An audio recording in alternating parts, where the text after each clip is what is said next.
교재를 저희들이 준비를 했는데 교재를 준비해서 또 살펴보다 보니까 많이 좀 부족하고 수정해야 될 부분들이 많이 발견이 되더라고요. 그리고 또 좀 알찬 시간을 갖기 위해서 좀 교과지를 치고 간단하게 말씀을 드리고자 합니다. 여러분이 집중하시면은 은혜가 될 줄 믿습니다. 우리가 구원을 받는 일에는 하나님의 말씀을 많이 몰라도 됩니다.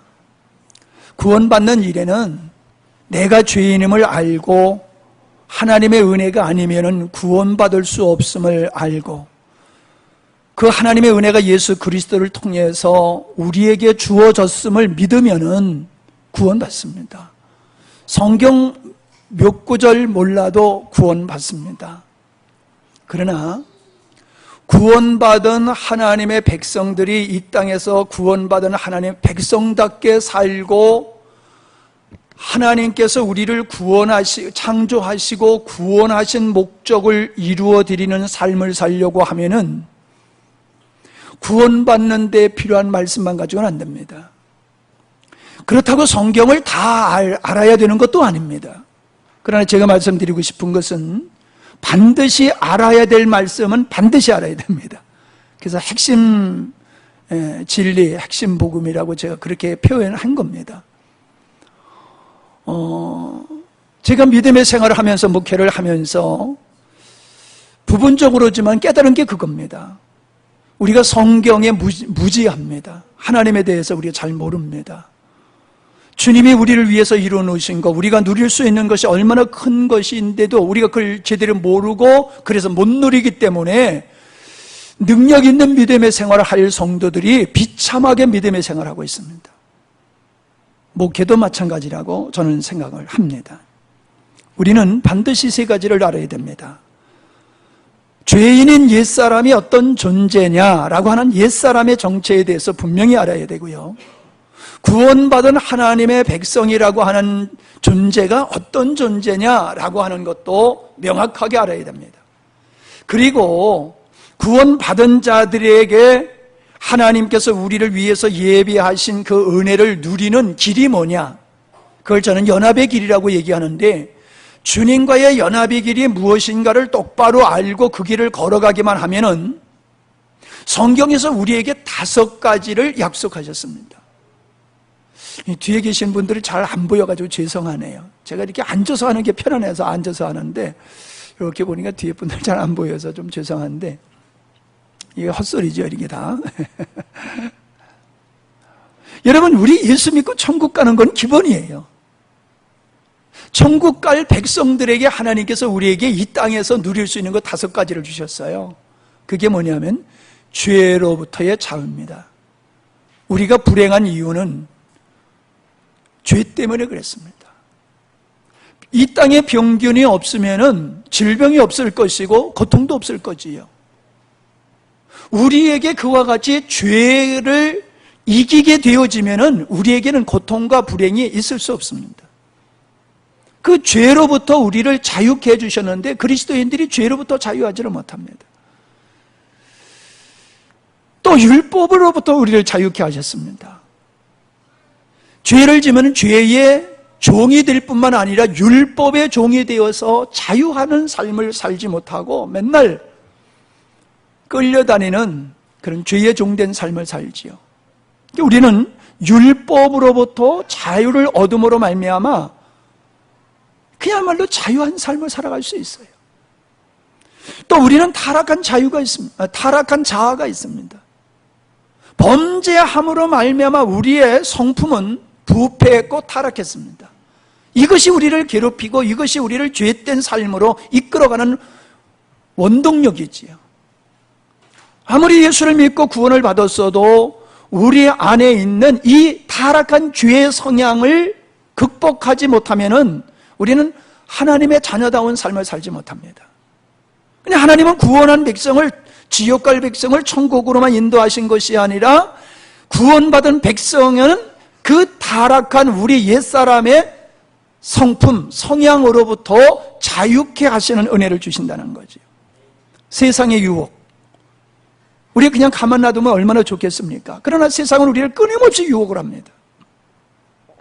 그걸 이길 수 있는 길이 우리에게 허락되었습니다.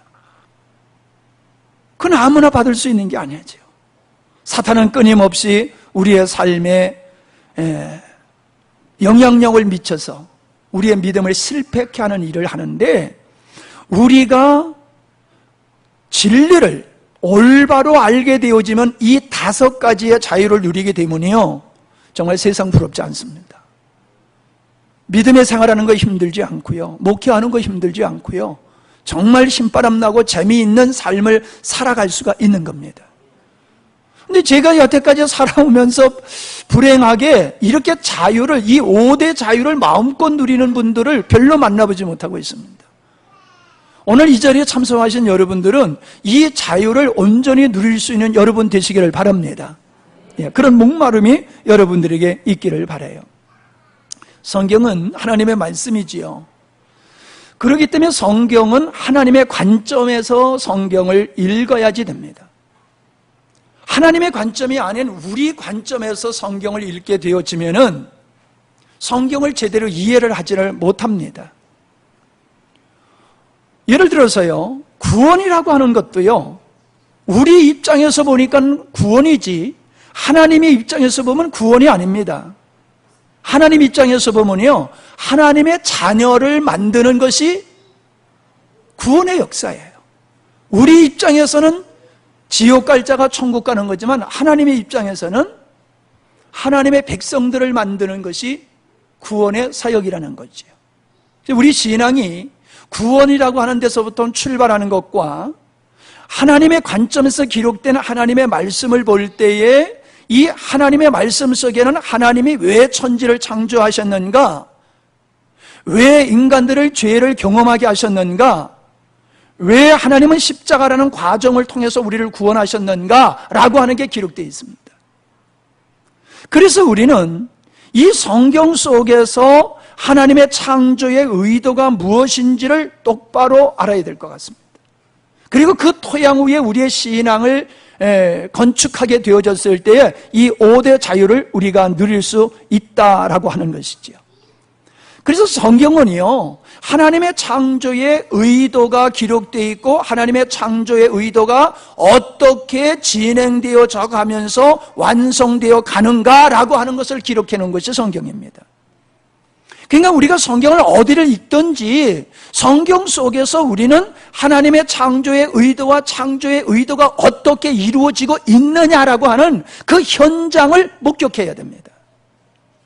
그랬을 때에 예수님께서 나와 함께 하시는 것을 여러분들은 경험하게 되고, 야, 진짜 멋지다, 우리 하나님 정말 멋지다, 그러면서 여러분의 인생이 비록 피곤하고 힘들고 어렵고 여러분이 원하는 인생이 아니라 할지라도 기죽지 아니하고 정말로 행복하게 범사에 감사하며 기뻐하면서 살아가게 된다라고 하는 것이지요. 우리들이 신앙생활을 하면서요, 신앙의 체계가 굉장히 중요합니다. 우리가 복음을 얘기하지만은 복음을 담고 있는 우리의 신앙의 체계는 율법화가 되어 있어요. 그러니까 내용은 복음인데 그릇이 율법이에요. 그게 안 맞는 거지요. 내용과 그릇이 같아야 되는데 내용은 복음인데 구조, 신앙의 체계는 율법으로 되어 있다 보니까는 작품이 만들어지지 않는다라고 하는 거예요. 그래서 우리가 율법에 가까운 신앙의 체계를 가지고 있으면은 비록 하나님을 믿고 예수님을 믿어서 구원은 받을지 모르지만은 하나님의 은혜로부터 멀어져 있는 삶을 삽니다. 그러니까 하나님의 계신 거 분명하고 내가 하나님의 자녀인 게 분명하고 죽으면 천국 가는 거 분명한데도 불구하고 우리의 삶 속에는 하나님의 자녀가 누릴 수 있는 그 은혜를 별로 못 누리게 된다는 거예요. 그래서 우리는 우리의 신앙의 내용이 복음인 것과 같이 우리의 신앙의 체계도 뭐가 돼야 된다? 복음적이어야 된다라고 하는 것이지요. 우리의 신앙이 복음에 가까울수록 우리는 하나님의 은혜에 더 가까이 하며 많은 것을 누릴 수 있음을 믿으시기를 바랍니다. 네.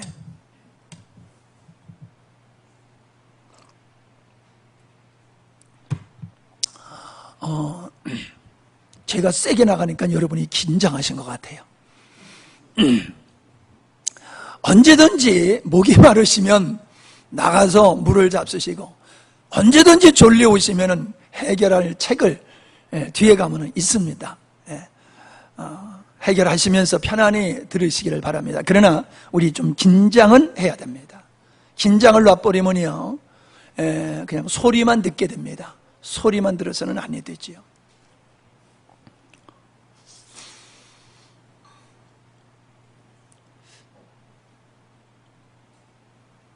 예를 들어서요, 한 청년이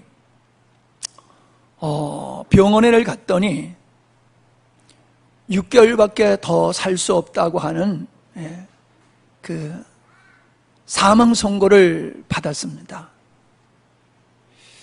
자, 6개월밖에 더 살 수 없다라고 하는 진단을 받고 돌아왔을 때에 자기가 좋아하는 여자로부터 프로포즈를 받아들였다라고 하는, 내가 당신의 프로포즈를 받아들였다는 소식이 왔습니다. 또 며칠 있다가 유학을 가려고 하는데 그 자기가 가려고 하는 그 대학에서 자기를 받아준다는 입학 허가가 떨어지는 소식이 왔습니다. 또 소식이 왔습니다. 친척 중에서 아주 돈 많은 사람이 돌아가셨는데 상속자가 없어서 자기한테 그 많은 돈이 상속으로 주어진다는 소식이 왔습니다. 기쁠까요? 안 기쁠까요? 전혀 기쁘지 않죠. 자기가 건강했을 때는 사랑하는 사람도 필요합니다. 자기가 하고 싶은 공부해야 하는 길이 열린다는 것도 복된 이야기입니다.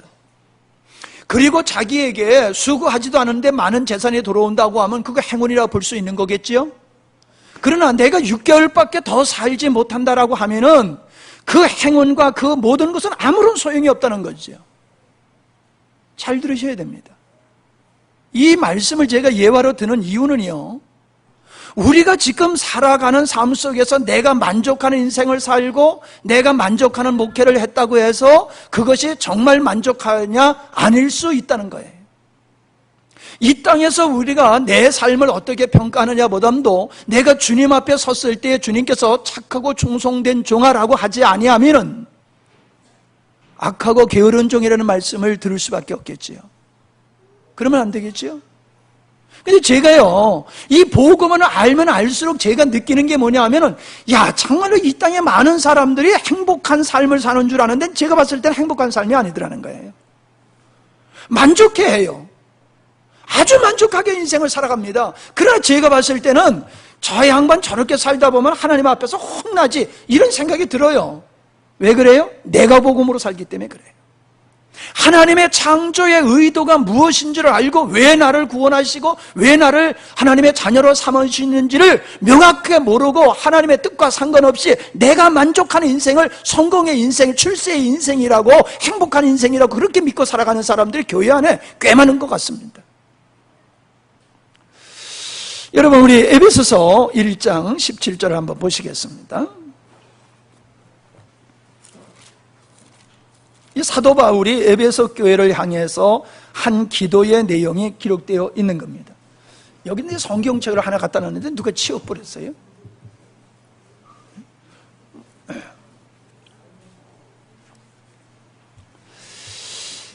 에베소서 1장 17절로 19절입니다. 같이 읽겠습니다. 시작. 우리 주 예수 그리스도의 하나님 영광의 아버지께서 지혜와 계시의 정신을 너에게 주사 하나님을 알게 하시고 너의 마음의 눈을 밝히사 그의 부르심의 소망이 무엇이며 성도 안에서 그 기업의 영광의 풍성이 무엇이며 그의 힘의 강력으로 역사하심을 따라 믿는 우리에게 베푸신 능력의 지극히 크심이 어떠한 것을 너희로 알게 하기를 구하노라. 자, 중요한 얘기입니다. 하나님의 지혜와 계시의 영, 성령께서 너희에게 임하여서 하나님을 알게 하기를 원한다 그러고 있어요. 그게 기도 내용이에요. 첫 번째예요. 그럼 뭔 얘기지요? 하나님을 알려고 하면 사람의 지혜로는 안 된다는 거예요. 하나님의 지혜로, 하나님의 계시의 영으로서만이 하나님을 알 수 있다는 거예요. 아무리 똑똑하고 재능 있고 열심히 있어도 사람의 지혜로는 하나님을 알 수 없다는 거죠. 그래서 지혜와 계시의 영, 성령으로 하나님을 알게 되기를 위해서 기도하고 있고요. 두 번째는 뭡니까? 눈이 밝혀지기를 원하는 거예요. 무슨 눈입니까? 영적인 눈이에요. 제가 오늘 신비한 경험을 했어요. 오늘 아침에 제가 나와서 혼자 하나님 오늘 집회를 위해서 열심히 기도하는데 이 본문 말씀이 생각이 나가지고 이 본문 말씀을 성경책을 가져와서 읽는데요. 제가 안경을 안 쓰면 글을 읽을 수가 없어요. 근데 보려고 막 찡그리고 막 하면서 그냥 가까이 멀리 막 아주 안 보여요. 그러더니요 갑자기요 초점이 맞춰지는 것 같이 쫙 하면서요 본문의 눈이 또렷하게 보이는 거예요. 안경을 안 썼는데. 그래서 안경을 안 쓰고요 이 본문 말씀은 제가 혼자서 또렷하게 읽었어요. 그리고 났더니 도로 안 보여요. 계속 그래서 얼마나 좋겠어요. 그럼 지금 이거 안 썼을 텐데. 그래서 제가 깜짝 놀랐어요. 이게 무슨 일이지? 하나님이 은혜 주시려고 하는 사인으로 주님께서 이한 아침에 나에게 이런 경험을 하게 하셨구나. 그런 생각이 들고 제가 감사했습니다. 자, 그거예요. 눈. 사물을 볼 수 있는 눈이 아니에요. 현상을 볼 수 있는 눈이 아니에요. 글자를 볼 수 있는 눈이 아니에요. 어떤 눈? 여기 나옵니다. 부르심의 소망. 하나님이 왜 우리를 하나님의 자녀로 불렀는지, 왜 하나님은 우리를 구원하셨는지, 왜 인생을 만드셨는지 그거를 알게 해달라고 두 번째 기도하는 거예요. 눈이 열려야지 보이는 거예요. 아무리 여러분이 이 집회에 몇 번 참석했다 할지라도 성령께서 눈을 열어주시지 아니하시면은 안 보입니다. 안 들립니다. 성령께서 이거를 영적인 눈을 열어주셔가지고 하나님은 이런 분이로구나. 인생은 이런 존재로구나. 왜 하나님의 인생을 만드시고 왜 구원하셨는가? 성령께서 역사하셔야지만이 보이는 거예요. 이게 보이면요 내가 달라져요. 내 자신의 가치가 달라져요. 그 다음에 얘기하고 있는 게 뭡니까? 기업의 풍성. 하나님은 믿는 자들에게 죽으면 천국 가는 티켓 하나 던져주는 게 아니라는 거예요. 아까 말씀드린 5가지 자유. 믿는 자가 이 땅에서 예수 그리스도로 말미암아 하나님의 자녀가 된 자로서 누릴 수 있는 기업이 있다는 거예요. 그 기업이 얼마나 풍성한지를 좀 하나님 알게 해주십시오. 그걸 기도하고 있어요. 그 다음에 뭡니까? 믿는 자들에게 역사하시는 하나님의 성령의 역사하심이 얼마나 큰지를 알게 해주십시오. 이걸 지금 바울은 에베소 교회를 위해서 이걸 기도하고 있어요. 그럼 바꿔서 보십시다. 여러분이 하나님을 얼마나 아십니까? 하나님 평생 내가 예수 믿고 있잖아요. 평생 그분한테 기도하고 있잖아요. 근데 그분은 얼마나 아세요? 그분에 대해서 얘기할 수 있는 거리가 얼마나 됩니까? 자신이 없잖아요.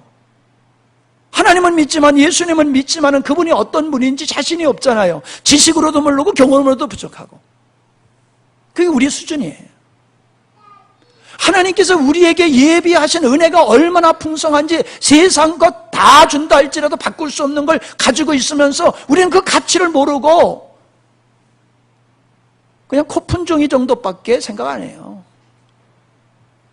우리에게 오신 성령의 역사하심이 세상을 이기고도 남고 우리의 삶을 풍성하게 할 수 있는 원동력인 성령을 우리가 모시고 살면서 말로만이지 그분에 의해서 우리의 삶이 정말로 얼마나 풍성한가 우리가 돌아볼 때 그렇게 풍성한 것 같지 않습니다. 바울이 지금 그걸 위해서 기도하고 있다는 거예요. 제가 오늘 아침에 기도하면서 이 말씀을 받는 것이 그래 이 목사야 네 마음이 이 마음이지. 예, 하나님 제 마음이 바울의 마음이에요. 제가 아무리 외친들 저들이 다 아는 거 아니에요. 하나님이 알게 해주셔야 돼요. 하나님이 깨닫게 해주셔야 돼요. 제가 열심히 특심이라 상처까지 주면서 그냥 어거지로 먹이려고 애를 썼는데도 안 됩니다. 하나님 나 그거 포기할래요. 근데 포기가 안 돼요. 지금도 포기가 안 돼요. 이 은혜를 모르는 사람을 보면 그냥 포기가 안 돼요. 그냥 놔둘 수가 없어요. 어떻게 해서라도 이분들이 이 은혜를 깨닫게 하고자 하는 그 열망이 제 안에서 저를 그냥 내버려 두지 않습니다. 모르긴 해도 제가 여러분에게 깨닫는 이 말씀을 주고자 하는 열정만큼 여러분이 알고자 하는 그런 마음을 가지신다라고 하면은 넉넉히 여러분들은 이 은혜에 참여하게 되실 줄 믿습니다. 그래서 여기 목차를 보면요, 이제 9장까지 되어 있는데 1장은 그냥 넘어가도록 하겠습니다. 우리 신앙을 점검하는 시간을 가져보려고 했는데 이제 반복되다 보니까 그냥 넘어가는 게 좋을 것 같습니다.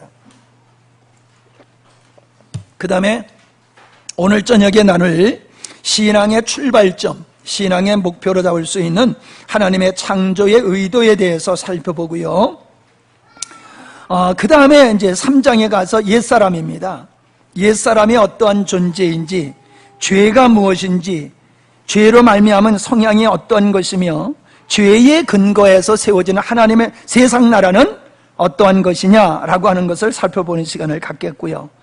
그 다음에 우리로 하여금 자기 부인이라고 하는 영적 세계에 입문을 하기 위해서는 반드시 자기 부인이라는 과정을 통과해야지 되는데, 자기 부인이 뭐며 어떻게 자기 부인을 할 수 있느냐라고 하는 부분을 다루겠고요.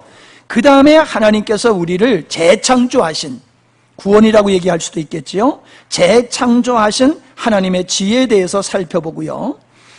그 다음에 그것에 의한 하나님의 나라, 그리고 우리가 하나님의 나라의 일원으로서, 백성으로서, 자녀로서 지속적으로 우리가 그리스도 안에서 살아갈 수 있는 길, 즉 주님과 동행하는 길이 뭐냐라고 하는 주 안에 거하는 길을 다루겠고요.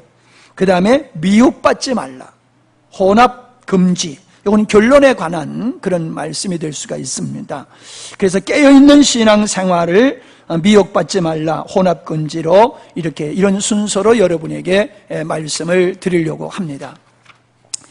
여러분이 말씀을 들으실 때에 여러분이 가지고 있었던 어떤 것과 다른 말씀을 제가 드릴 수도 있습니다. 그것을 선입관이라고 말할 수도 있고 고정관념이라고 말할 수도 있겠습니다. 여러분이 기존에 가지고 계시는 교리라든가 또 이성, 경험, 혹은 정설이라든가 여러분의 현실이 제가 전하는 말씀과 다르다 할지라도 부딪히지 마시고 그냥 듣고 나중에 묵상하시면 좋겠다 하는 말씀을 드리면서, 자, 하나님의 의도로 들어갑니다. 앞서서 말씀드린 것과 같이 성경은 하나님의 말씀이기 때문에 하나님의 창조의 의도가 기록되어 있고, 역사 속에서 그 하나님의 창조의 의도가 어떻게 진행되느냐라고 하는 것을 기록해 놓은 것이 성경이라는 말씀을 드렸습니다. 우리는 분명하게 신앙의 첫 출발점을 하나님이 창조 전에 의도하신 목적, 인생을 만드시고 나를 구원하신 그 창조의 목적에 우리의 신앙의 목적과 우리 삶의 목적을 두어야 된다라고 하는 겁니다. 그리고 우리가 살아가는 방법도 편리를 따라서가 아니라 세상적인 어떤 관습과 전통과 현상에 따라서, 사조에 따라서 살아가는 것이 아니라 하나님께서 제정하신 방법에 의해서 우리는 믿음의 생활을 해야 되는 것이지요. 첫 단추 얘기를 합니다. 첫 단추를 잘못 끼면은 나중에 끼운 것이 부분적으로 보면은 맞는 것 같지만 전체적으로 보면은 잘못된 것이, 보기 싫은 것이 보여지듯이 신앙의 첫 단추를 잘못 끼우고 신앙의 시작점을 잘못 설정해 보려면요, 우리 신앙 전체의 신앙의 구조, 신앙의 틀이 일그러져 버립니다. 잘못돼 버립니다. 그래서 부분적으로 보면 맞아요. 구원도 받아요. 은혜도 받아요. 근데 문제는 뭐냐면은 하나님이 만족하시지 못하고 나도 만족스러운 믿음의 생활을 못한다는 거지요. 그렇기 때문에 신앙의 첫 단추를 바로 꿰야지 신앙의 기초를 바로 할 수 있는 겁니다. 그래서 오늘 이 첫 시간이 굉장히 중요한 거예요. 예. 자, 태초에 천지를 하나님이 창조하셨다고 창세기 1장 1절에서 말씀하고 계시지요? 창조주 하나님, 하나님의 창조주라고 하는 선포를 성경에서는 제일 먼저 하고 있다는 겁니다. 그래서 조금 제가 창조주 하나님에 관해서 말씀을 했는데 이건 설명을 드리지 않도록 하겠습니다. 그냥 제가 왜 창조주 하나님에 대해서 이야기를 했느냐라고 하면은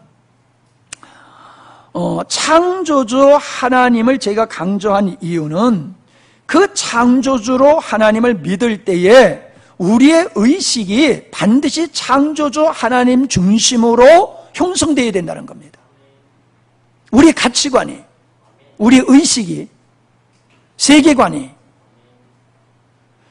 하나님 중심으로 가야 돼요. 근데요, 하나님의 창조주라고 하는 것은 교회 다니는 사람, 믿는 사람은요, 다 하나님의 창조주라고 믿습니다. 근데 문제가 뭐냐 하면요, 의식은 진화론적 사고방식을 가지고 있어요. 하나님의 창조주라고 하면서 우리가 가지고 있는 생각의 구조는 진화론적 구조를 가지고 있다는 거예요. 그러니까 내용은 복음인데 형식은 율법으로 갈 수밖에 없고 자유하는 삶을 살지 못하는 이유가 거기에 있다라고 하는 것입니다. 하나님을 믿지 않는 사람들은 하나님을 믿을 만한, 하나님이 존재하시는 것에 대한 믿을 만한 근거가 없어서가 아니라 사실은 하나님 자신을 부정하는 불신 때문에 그런 거지요. 여리고 백성들이, 여리고 성에 살고 있었던 사람들이, 이스라엘 백성들이 애굽에서 어떻게 출애굽을 했는지를 알고 어떻게 광야를 건너왔는지를 그들이 너무나 잘 알고 있었습니다. 그래서 이스라엘 백성들이 코앞에 와 있을 때에 여리고 성 사람들은요, 성문을 꽉 잠궈버리고요, 두문불출하고요, 버들버들 떨고 있었습니다. 하나님이 함께하는 그 백성들이 자기들 코앞에 와 있을 때 그들은 숨도 못 쉬었어요. 그렇게 두려웠어요. 그렇게 무서웠어요. 무슨 뜻입니까? 하나님의 존재에 대해서 확신이 있었다는 거예요. 그러면은 하나님 믿으면 되는 거잖아요. 하나님 앞에 손들고 나오면 되는 거잖아요. 하나님의 존재를 그렇게 분명히 믿고 그렇게 두려워 떨면서도 그들은 하나님 앞에 나오지 않았어요? 하나님 앞에 나온 사람은 딱 한 사람, 기생 라합. 그 가족만 하나님 앞에 나오고 나머지는 안 나왔어요. 사람들은 그럽니다. 인생은 다 하나님 덕에 사는 거지요. 하나님 없이 우리가 어떻게 있습니까? 하나님 없이 어떻게 우리가 먹고 삽니까? 다 하나님의 은혜지요. 그래요. 하나님의 계심을 모르는 사람 없어요. 근데 문제는 뭐예요? 그 하나님 앞에 안 나온다는 겁니다. 남의 얘기하는 거 아닙니다. 우리 그리스도인들이요, 하나님 계신 거 알아요. 창조주, 예수님은 우리의 구세주. 그래서 어땠다는 거예요? 우리의 생각의 틀이, 의식이, 가치관이, 인생관이, 종말관이 하나님 중심이냐 이 말이에요. 창조주이신 하나님의 중심이냐 이 말이에요. 그게 아니라는 거예요. 제가 성경에서 말씀하고 있는 이 토기장이 하나님을 토기장으로 비유하신 말씀을 소개하고 있습니다. 왜 제가 여기서 이거를 인용해서 소개하고 있느냐 하면은, 하나님의 토기장이라고 하는 것은 하나님의 창조주시라고 하는 것을 설명하는 거잖아요. 그럼 보세요, 여러분. 다 이미 얼른 이해가 되지 않습니까? 토기가, 그릇이 옹기장이한테 나를 이런 그릇으로 만들어주세요, 저런 그릇으로 만들어주세요, 비싼 그릇으로 만들어주세요, 큰 그릇으로 만들어주세요, 주문할 수 없다는 거예요. 그냥 토기장이가 자기가 원하는 대로 자기 마음대로 만들어버리는 거예요. 그러면 토기는 어때요? 감사합니다. 나를 그냥 질그릇 만들어주시면 감사합니다. 그냥 그릇은 자기를 만든 그분을 향하여 감사하고 나의 소유권은 당신에게 있습니다.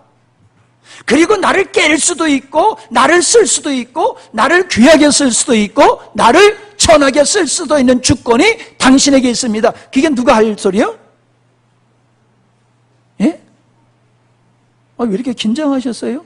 내가 긴장하니까 여러분도 긴장하셨네? 여러분 지금 그 얘기를 하고 계시는 거예요. 하나님의 토기장이다라고 하는 얘기는, 야 너네들은 하나님의 창조주라고 하는 말로만 그러면 안 돼. 하나님의 창조주라고 믿는다라고 하면은 주권을 하나님께 드려서 하나님이 너를 그냥 깨부셔도 너를 귀하게 쓰든지 천하게 쓰든지 할렐루야 하면 그냥 감사할 뿐이지, 하나님 보고 이래라 저래라 주문할 수도 있고 왜 이러쿵저러쿵 불만불평할 수도 없는 거야. 그게 창조주 하나님을 믿는 자의 믿음이야 라고 말씀하고 있는 거예요. 근데 우리는 안 그러잖아요. 얼마나 잘 삐집니까? 기도하고 삐지고 철회하고 삐지고 감사헌금하고 삐지고 하여간에 충성한 사람이 삐져요. 왜 그래요? 내 맘대로 안 한다고, 내가 원하는 대로 안 해주신다고. 뭐요? 하나님 사랑이 하나님이면서 능력이 하나님이라면서 뭐요? 보고 계시는 거예요? 안 보고 계시는 거예요? 내가 기도했잖아요. 나 헌금해 했잖아요. 나 이 더운데 땀 빨빨 흘리면서 나 수고했잖아요. 나 잘 나가던 길 그만두고 나 목회 길 들어섰는데 아니 확 열어주셔야지. 이게 뭡니까? 우린 그런 자세를 가지고 살잖아요. 그게 토기예요? 토기는 그래서는 안 되는 거예요. 쓰든지 말든지 깨든지 말든지 주여 주인 뜻대로 하옵소서 그러면 되는 거예요. 하나님을 창조주로 믿는다고 하는 건 그렇다는 거예요. 여러분 그러세요? 나를 왜 이 시대에 태어나게 하셨어요? 나를 왜 이 집구석에 태어나게 하셨어요? 왜 이런 집에 시집 오게 해주셨어요? 에? 나를 왜 요모냥 요꼴로 만드셨어요? 얼마나 주문이 많고 불만불평이 많습니까? 그러니까 우리가 하나님을 창조주로 믿는다고 하는 것과 성경에서 말하는 내가 창조주로 믿느냐라고 하는 건 다르다는 거예요. 하나님이 계신 건 마귀도 안다는 거예요. 근데 그 하나님을 내가 어떻게 인정해야 되느냐라고 하는 거지요.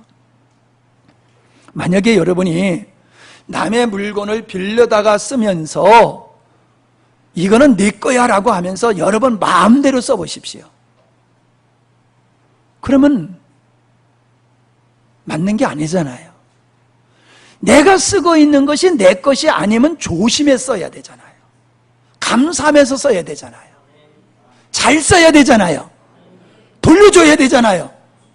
한참 쓰다 보면 누구 것 같아요? 그냥 내 것 같아. 예. 말로만 내 거지 한참 쓰다 보면 내 거가 돼버려. 내 거대로 착각하고 살아요. 예. 하나님을 안 믿는다라고 하는 것은 하나님의 존재를 부정하는 것이 아니라 하나님을 안 믿는다는 것은 하나님의 주권, 하나님이 나에 관한 소유권을 내가 인정할 수 없다는 게 불신이고 하나님을 믿지 않는 겁니다. 그렇게 보면은 오늘날 얼마나 많은 사람들이 허황된 믿음의 고백을 하고 있느냐라고 하는 것이 보이지요. 그 다음에 우리는 정체성이 생깁니다. 하나님의 창조주다라고 하면은 그 창조주이신 하나님이 나를 지으셨단 말이에요. 그럼 나보다 그분의 피조물이잖아요. 그럼 피조물인 나와 창조주이신 그분의 관계가 분명한 겁니다. 여러분 아무리 부모하고 자식하고 가까워도요 거기는 넘을 수 없는 선이 있는 거예요.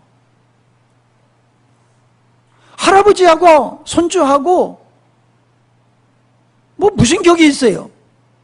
아무것도 없어요. 그래도 거기는 뛰어넘을 수 없는 격이 있다는 거예요. 하나님의 사랑의 하나님이고 나를 위해서 예수님을 보내시고 나를 구원하신 그 하나님이라 할지라도 우리가 그분 앞에서 우리가 경거망동할 수가 없어요. 그분이 하나님이라고 그분이 창조주라고 하면 나는 분명하게 나는 피조물이죠. 아멘? 내가 주님 앞에서 누구냐라고 하는 것을 우리는 잊어서는 안 됩니다. 근데 많은 사람들이 예수님을 믿고 하나님을 믿으면서도 자기가 누구냐라고 하는 걸 정확하게 몰라요. 알면은 그분 앞에서 우리가 꼼짝 못합니다. 하나님의 창조주라고 하면 그분 앞에서 우리가 감히 뭐라고 함부로 못합니다. 근데 우리는 하나님을 얕잡아 보잖아요. 성질 있는 대로 다 부리잖아요. 왜 그럽니까? 나를 알려고 하면 부모를 만나야지 내가 누군지를 알아요. 그래서 해외로 입양 갔던 사람들이 고국에 돌아와서 부모를 찾지 않습니까? 뿌리를 찾기 위해서. 내가 누군지를 알고 싶은 거예요. 아무리 내가 이 땅에 내가 지금 존재하고 있어도 내가 부모를 모르면 나를 알 수가 없는 거예요. 그래서 부모를 찾아오잖아요.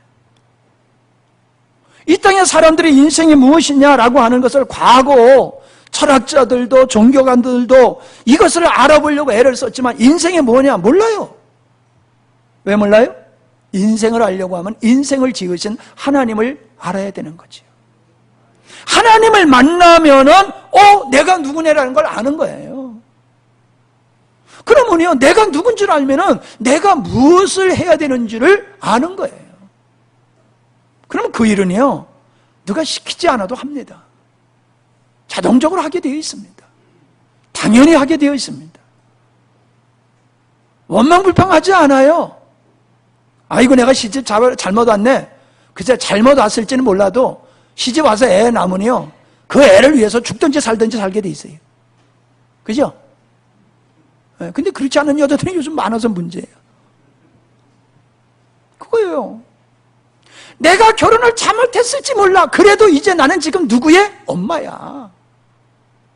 그 일을 충성스럽게 살아가잖아요. 여러분, 다른 사람이 어떻게 살든지 나는 지금 얘를 위해서 나는 존재해야 되는 엄마라는 거를 그걸 충실히 살아가잖아요. 우리가 하나님을 알면은 내가 누군 줄 알기 때문에 내가 어떻게 무엇을 위해서 살아야 되는지도 그냥 나오는 거지요. 그래서 하나님을 만난 사람은 하나님의 영광을 위해서 나는 존재하는 자로구나. 나는 하나님의 영광을 위해서 이 땅에 태어났고 하나님의 영광을 위해서 내가 부름을 받고 하나님의 자녀가 되었구나. 내 행복이 아니다. 내 만족이 인생이 아니다. 내 인생의 목적, 내 인생의 만족은 하나님이다. 이렇게 바뀌어지게 되는 줄로 믿습니다. 그래서요, 우리 믿는 사람에게는요, 비전이 있으면 안 돼요. 여러분의 비전이 있으면 안 돼요. 하나님의 뜻이 여러분의 비전이 되어야 됩니다. 하나님의 뜻이 여러분의 비전이 되어야 돼요. 하나님이 여러분을 창조하시고 여러분을 구원하시고 하나님이 여러분을 자녀를 만드신 그 목적이 나의 인생의 목적이고 내 비전이 되어야 되는 거지, 내가 이렇게 난 이것을 한번 위해서 살아보겠다, 나는 이 일을 한번 성취해보겠다, 그것이 비록 주를 위한 것이라 할지라도 내가 나를 위해서 세우고 내가 주를 위해서 세운 거 그거 아니에요. 주님이 하라고 하는 것만 하면 되는 겁니다. 아멘? 우리는 아주 멋지게 뭘 많이 크게 해가지고 뭐 성과가 대단하면 하나님께서 영광을 받으실 줄로 생각하는데 아니에요. 그게 아니에요. 하나님이 나를 향하신 뜻을 이루어 드리면 되는 거예요. 그래서 우리 인생의 목적은 하나님의 창조의 의도가 되어야 되는 거죠. 불신자들은 자기가 주인된 삶을 살아가는 것이고, 불신자들은 자기가 주인된 쾌락을 추구하는 삶을 살아가는 것이고, 그 다음에 인본주의자들은 자기 자신을 목적으로 삼고 살아가는 것이에요. 하나님의 주권을 믿는 사람은요, 절대적인 하나님을 의존하는 존재로서의, 그리고 하나님의 말씀에 절대적으로 순종하는 삶을 살아가게 되어 있습니다. 그러나 무신론자나 불신자는 자신이 주인된 정체성을 가지고 하나님의 주권을 무시하고 오직 자기를 위해서만 살아가게 되어 있습니다. 11페이지의 밑에 내려와서 인간은 하나님의 의도에 의하여 지어졌기에 삶이 주어졌다라고 하는 말씀, 이사야서 43장 7절, 43장 21절, 골로새서 1장 16절을 보면은 하나님께서 인생을 하나님을 위해서 지었다라고 말씀하고 계세요. 토기장이가 자기를 위해서 그릇을 만들듯이 하나님은 당신을 위해서 인생을 만드시고 당신의 이름을 위해서 당신의 백성들을 세워가는 일을 하고 계시는 거예요. 여러분 착각하지 마세요. 하나님의 사랑이라 그래서 우리를 위해서 우리를 사랑하시기 때문에 독생까지 주셨다. 그렇게 우리를 구원하셨다. 맞아요.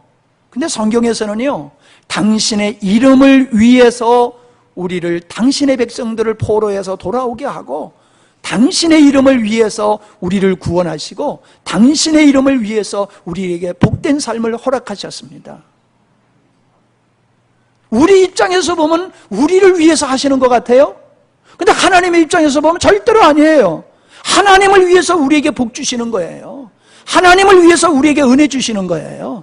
그러니까 우리가 은혜 받고 복 받는 목적은 어디 있느냐? 나 잘됨에 있는 게 아니라 누구에게? 하나님의 창조의 의도가 이루어지는 데에 목적이 있는 거예요. 그러니까 우리가 받은 축복 속에 안주할 수 있어요, 없어요? 안주할 수 없는 거예요. 만족할 수 있어요, 없어요? 내가 만족할 게 아니에요. 하나님의 목적을 이루기 위해서 나에게 많이 주신 거예요. 나에게 다른 사람은 더 많이 주신 거예요. 더 인내하시는 거예요. 왜? 당신의 의를 드러내시기 위해서. 그렇게 못된 나를 왜 하나님께서 불러주셨어요? 사랑이 많기 때문에요? 예, 맞아요. 그러나 하나님은 하나님의 의로우심을 우리에게 드러내기 위해서 아주 못된 우리를 구원하셨다 하는 것을 우리가 알아야 될 줄 믿습니다. 아담을 위해서 하와를 만드셨듯이 우리는 하나님을 위해서 지어진 존재, 구원받은 존재다라고 하는 겁니다. 포도나무가 열매를 맺는 목적은 자기 자신을 위해서 열매를 맺지 않습니다. 모든 나무는 그 열매를 왜 맺느냐? 농부를 위해서 열매를 맺는 거예요. 우리 인생의 농부가 누구십니까? 하나님이세요. 하나님을 위해서 나무가 농부를 위해서 열매를 맺듯이 인생은, 구원받은 하나님의 백성은 하나님을 위해서 열매 맺는 삶을 살아가야 될 줄 믿습니다. 다시 말씀드립니다. 하나님이 창조주라고 하는 걸 믿는 게 중요한 게 아니에요. 우리 의식 구조가 진화론적이면 안 된다는 거예요. 우리의 의식 구조가 창조론에 근거한, 즉 하나님의 주권을 인정하는, 하나님이 목적된, 하나님의 중심적인 바탕 위에서 우리의 가치관이 형성되어야 되고 우리 의식이 형성되어야 되고 우리 삶이 방향이 잡혀야 된다라고 하는 겁니다. 진화론적 사고방식은 뭡니까? 자기 중심이라는 거예요. 자기 목적이라는 거예요. 자기 만족이라는 거예요. 자기 목적, 자기 만족을 위해서 신앙생활 하는 거, 그거 하나님께서 올바른 신앙이라고 말씀하지 않으실 것입니다. 첫 번째, 하나님의 창조의 의도는 많은 아들들을 얻는 것이다 라고 하는 거예요. 같이 읽어줄까요? 하나님의 의도는 예수 그리스도로 말미암아 하나님의 많은 아들들을 얻는 것입니다.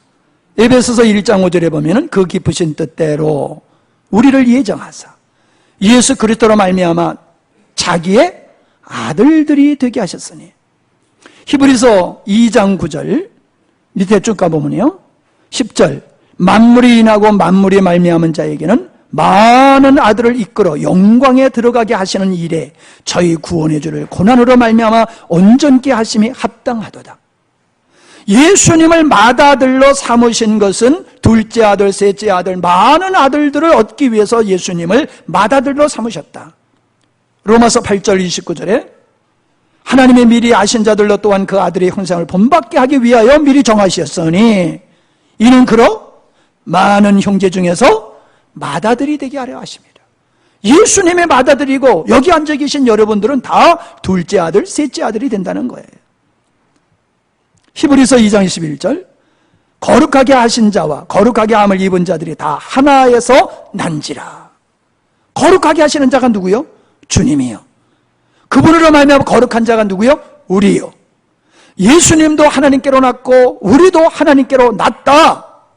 우리는 그래서 예수님이 우리를 형제라 부르기를 부끄러워하지 아니하셨다라고 말씀하고 있잖아요. 예수님을 통해서 하나님은 많은 아들을 얻기를 원하시고 그 일을 이루신 것이 십자가의 사건이라는 거지요. 그래서 에베소서 1장 4절에 보면은 이 많은 아들들을 얻기 원하시는 게 언제 세우신 뜻이라고요? 창세전에 그리스도 안에서 우리를 택하사. 우리가 이 땅에 태어난 것도 아니에요. 천지가 있기 전에, 하나님이 창조하시기 전에 하나님은 계획을 세우셨어요. 내가 많은 아들을 얻어야 되겠다. 그러기 위해서 내가 아담을 지어야 되겠고 하와를 지어야 되겠다. 그들이 살아갈 지구를 만들어야 되겠다. 우주를 만들어야 되겠다. 하나님의 계획에 의해서 차근차근 역사, 창조가 이루어지고 역사가 진행됐다는 거지. 3장 9절 시작.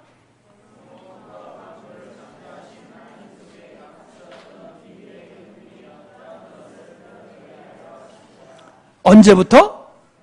영원부터 만물을 창조하신 하나님 속에 감추었던 비밀의 경륜이 이제 드러났다는 거예요. 누구를 통해서? 예수 그리스도를 통해서 드러났다.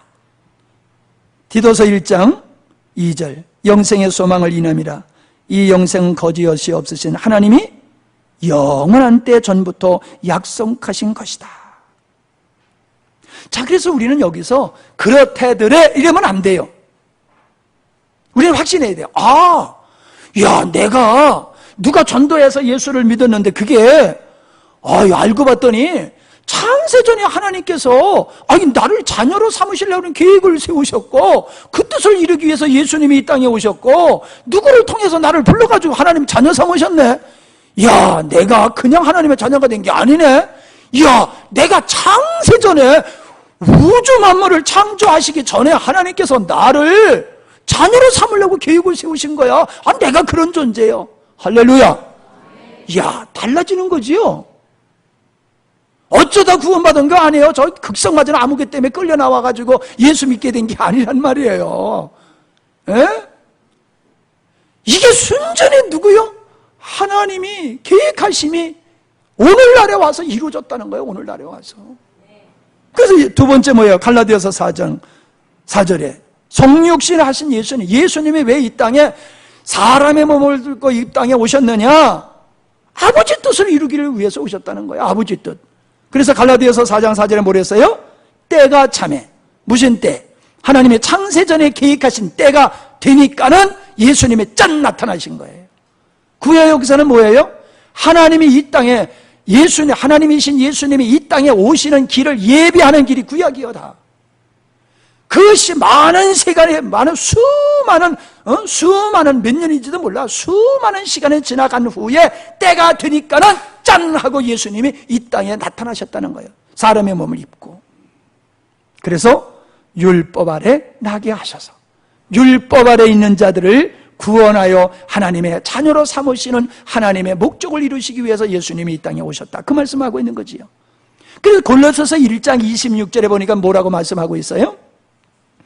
이 비밀은 만세와 만대로부터 오므로 감추었던 것인데 무슨 비밀?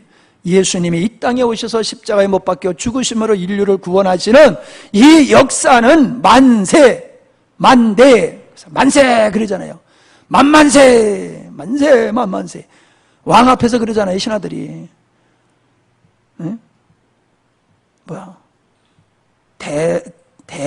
대왕 만만세 그러잖아요. 그런 거 좀 사극보면 있잖아요. 예? 누가 좀 한번 해봤으면 좋겠네. 예. 만만세 즉위시게 그러잖아요. 그러니까 그 영광에 만대를 가고 만세를 그 영광에 그렇게 가기를 원한다고 그렇게 임금이 즉위식할 때 신하들이 그러잖아요. 그렇게 거슬러 올라가서 만세에 하나님이 마음속에 계셨던 계획하심이 이제 이루어졌다. 베드로전서 1장 20절도 마찬가지입니다. 그래서 우리는 예수님은 창세전에 많은 아들들을 얻기 원하시는 하나님의 의도를 이루시기 위해 인간이 되셔서 이 땅에 오셨고 십자가에서 죽으심으로 우리 죄에 대한 형벌을 해결하시고 부활하심으로 믿는 자들에게 새 생명이 되어 주셔서 예수님은 우리를 그냥 죄의 사함을 위해서 죽어주시는 희생양, 어린 양으로 끝나는 게 아니지. 하나님의 자녀 되게 하는 하나님의 생명을 우리에게 부어주시는 그 생명, 우리를 거듭나게 하고 창조하게 하시는 그 생명이신 예수님, 우리 이걸 알아야 돼. 예수님은 구세주로만 생각하면 안 됩니다. 거듭나게 하시는 하나님의 생명으로 다시 태어나게 하시는 그 새 생명 되어주시는 우리 주님, 그분으로 말미암아 우리는 창세전에 의도하신 그 아들들이 된 것이다 하는 거지요. 그래서 우리 입장에서는 세 번째로 예수님을 생명의 주로 영접해야지 하나님의 자녀가 될 수 있다라고 하는 겁니다. 최초의 아담은 하나님의 형상으로 지음을 받았지만 그 안에는 하나님의 생명이 존재하지 않았습니다. 그러나 둘째 아담이신 예수 그리스도께서는 하나님의 생명을 가지신 분으로서 당신의 생명을 우리에게 넣어주심으로 말미암아 우리를 하나님의 자녀로 거듭나게 새 창조를 하신 것이지요. 그래서 새로운 피조물이란 그냥 천국 가게 되는 존재다라고 하는 정도가 아니라 하나님의 자녀란 하나님의 생명을 소유한 자다라고 하는 겁니다. 여러분이 누구라고요? 여러분이 누구라고요? 배워서 하는 겁니까? 여러분의 안에 그리스도의 생명이 진짜 약동하는 걸 여러분이 느끼면서 하시는 말씀입니까? 다른 거예요. 배워서 하는 건 그건 아무런 소용이 없어요. 여러분이 변화되어지고 새로워지는 그 이유를 찾아봤더니 내 안에 예수님의 생명이 계셔. 내가 예수를 이렇게 힘들고 어려워도 예수를 믿을 수밖에 없는 것은 내 안에 예수님 때문이야. 내가 그렇게 과거의 생활을 던져버리고 내가 거룩하고 참되게 살아가는 이유를 가만히 봤더니 내 안에 계신 그분 때문이에요. 할렐루야. 이게 하나님의 자녀의 특징이다라고 하는 겁니다. 그래서 창조주로 믿는 것과 하나님의 자녀로 태어나는 것은 전혀 다르다라고 하는 것을 우리가 알아야 될 뿐만 아니라 우리는 예수 그리스도를 생명으로 우리가 영접해야 된다라고 하는 것입니다. 자, 여러분들 이런 질문을 하실 수도 있고 들어보신 적도 있으실 거예요. 왜 하나님이 많은 아들들을 얻으시려고 그러면 손오공과 같이 머리털 하나 싹 뽑아가지고 야, 수많은 내 아들들이 만들어질지어다 후 불면 될 텐데, 에? 말씀으로 천지를 창조하시는 하나님께서 그냥 원하시는 아들들을 그냥 한순간에 그냥 만드실 수 있는데 그 왜 복잡하게 하셨을까? 하나님 머리 나쁘신 분 아니에요? 이렇게 질문하시는 분들이 있어요. 또 그래요. 아담이 선악과를 따먹을 줄 알았을까요? 몰랐을까요? 알았다 그러면은 그 왜 막지 않았어요? 하나님 그 막았어야 되는데 구원하시려고 그러면은 그 막아버리면 안 따먹게 하면 될 텐데 그 따먹는 건 내버려 두고 있다가 따먹은 후에 왜 예수님을 이 땅에 오셔서 십자가에 못 박혀 죽으시게 하는 그 골치 아픈 일을 복잡하게 하셨어요? 네. 그렇게 따지는 사람이 있어요. 근데 여기에요 비밀이 있어요. 여러분 잘 들으십시오. 하나님은 당신이 원하는 아들들은, 수많은 아들들은요 로봇과 같은 아들들이 아니에요. 그냥 자동적으로 하나님을 사랑하고 자동적으로 하나님을 예배할 수 있는 그런 로봇 같은 존재가 아니라는 거예요. 어떤 존재? 탕자와 같은 존재예요. 아버지 품을 떠나가지고 허랑방탕해서 죽음을 경험한 후에 살기 위해서 아버지께 다시 돌아와서 아버지 품에 사는 이 둘째 아들, 그게 바로 답이에요. 집안에 있던 맏아들은 아버지하고 같이 평생 살면서도 그는 감사할 줄을 모르는 사람이었어요. 그러나 죄를 경험하고 사망을 경험했던 이 둘째 아들은 아버지의 속을 팍팍 시키고 가문에 무엇치를 했지만은 그는 뭘 깨달았어요? 아버지의 사랑을 깨달은 거예요. 이야, 나 같은 아들을 받아주셔? 나 같은 아들을 받아주시는 아버지가 너무너무 고맙고 너무너무 감사해서 그냥 품꾼의 한으로 받아주는 것만으로도 족한 마음으로 왔잖아요. 그거예요. 아담을 범죄할 걸 하나님은 아셨어요. 그래서 창세전에 예수님이 이 땅에 오실 것을 계획하셨잖아요. 아담이 범죄하기 전에. 그래서 아담이 범죄하자마자 가죽옷을 입혀주심을 통해서 여인의 후손이 뱀의 머리를 짓밟을 것을 통해서 구원의 원시적인 복을만 말씀해 주셨잖아요. 그러니까 아담이 범죄하기 전에 이미 벌써 하나님은 예수님을 이 땅에 보내셔서 우리를 구원하실 계획을 하셨다는 거예요. 그러니까 아담이 범죄할 걸 하나님은 아셨어요. 허락하신 거예요. 당자, 그래 가, 한번 네 맘대로 살아봐, 이러는 것 같이. 뭡니까?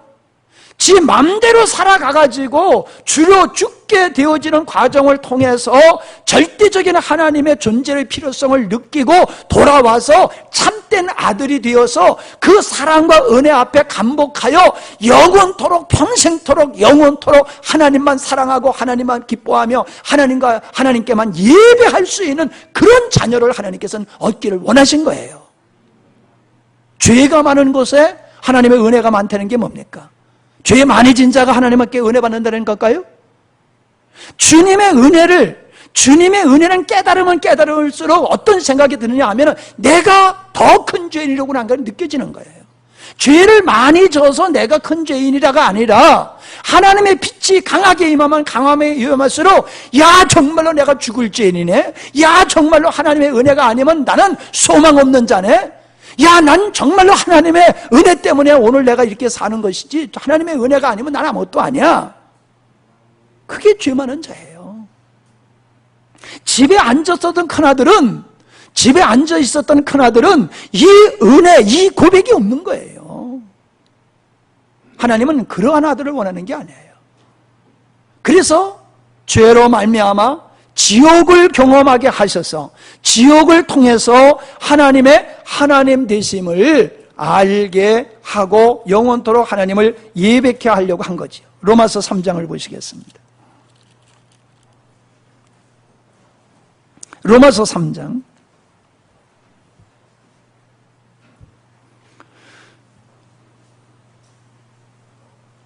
22절 곧 예수 그리스도를 믿음으로 말미암아 모든 믿는 자에게 미치는 하나님의 의인이 차별이 없느니라.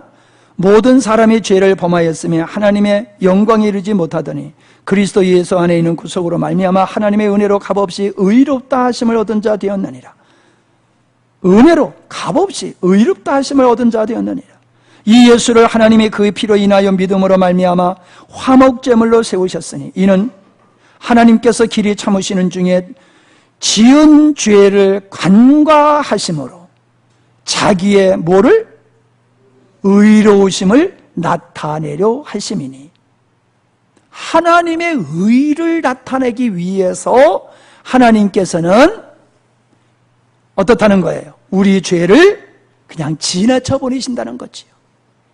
그래서 하나님을 믿는 자를 의롭다고 하실 뿐만 아니라 그 하나님을 믿고 의롭다함을 받은 그들이 영원토록 하나님의 의로우심을 깨닫고 그 의로우신 하나님을 영원토록 예배케 하기 위해서 우리를 죄라고 하는 것을 경험하게 하시고 우리를 구원하셨다라고 하는 겁니다. 잘 보실까요?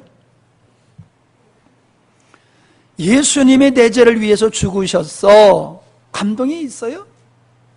예, 우린 과거에 한 번쯤 감동은 있어요. 그런데 이 감동은 금방 끝나버려요. 그런데요, 이 감동이 끝나지 않는 건 뭐예요? 나를 구원하셨다라고 하는 것이 끝나는 게 아니라 나를 구원하시는 과정 속에 내가 깨달은 것은 주님의 사랑과 주님의 의로우심을 발견한 거예요. 이게 우리를 감동시키는 거예요. 이야, 하나님의 사랑, 이야, 하나님의 은혜, 나를 구원하 지옥에 갈 자를 천국 가게 하셨다. 아이고, 참 다행이네. 하나님의 은혜가 나 지옥 갈 뻔했는데.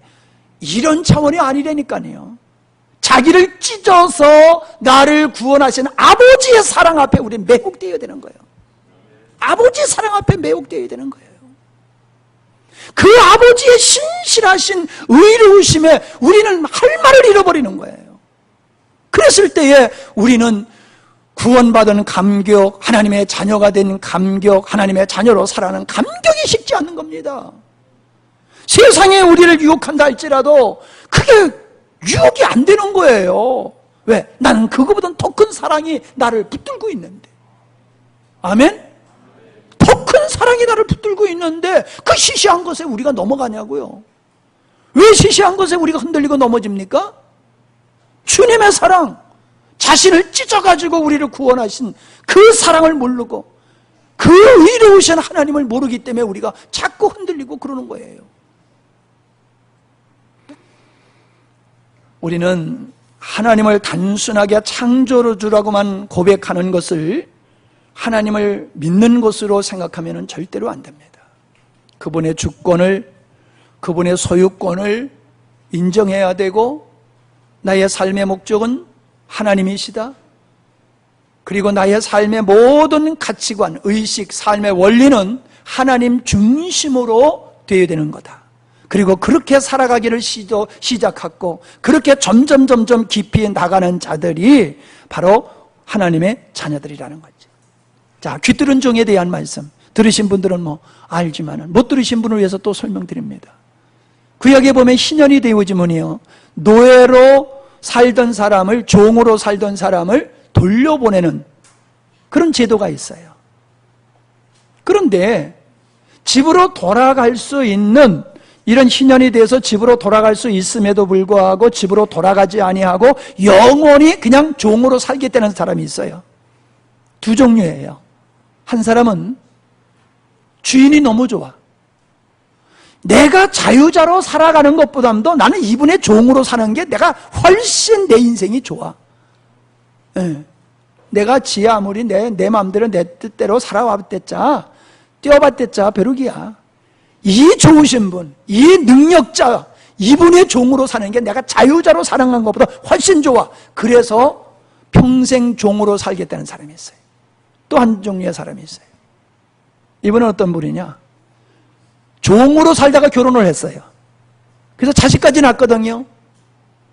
근데 갈 때는 혼자 가야 돼. 아내와 아이들을 데리고 갈 수 없어요. 그러니까 사랑하는 자를 놔두고 자기 혼자 갈 수가 없어요. 그래서 난 사랑하는 아내와 사랑하는 자녀를 위해서 나도 평생 종으로 살겠다. 그게 귀뚫은 종이에요. 그래서 오는 사람은 문설주에다 귀를 갖다 대고 뻥 뚫어가지고 십자가 걸고 다니려고 그러는 게 아니라 확 찢어버리는 거예요. 귀를. 돼지도 확 찢어버리죠. 예.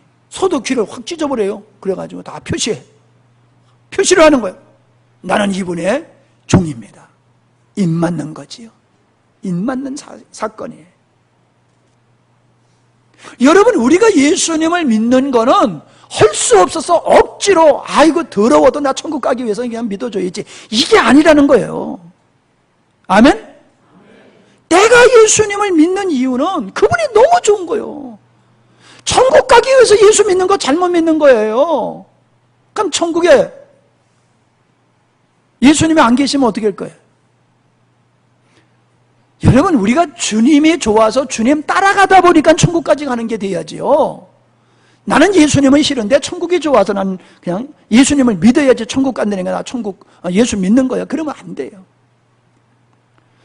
저는요, 참 예수님을 믿는다고 하면서 예수님을 부담스러워 하시는 분들 보면 참 걱정돼요. 아니, 이 땅에서도 예수님이 부담스러우면 천국에 가서 어떻게 사시겠어요? 부담스러운 그 양반 때문에.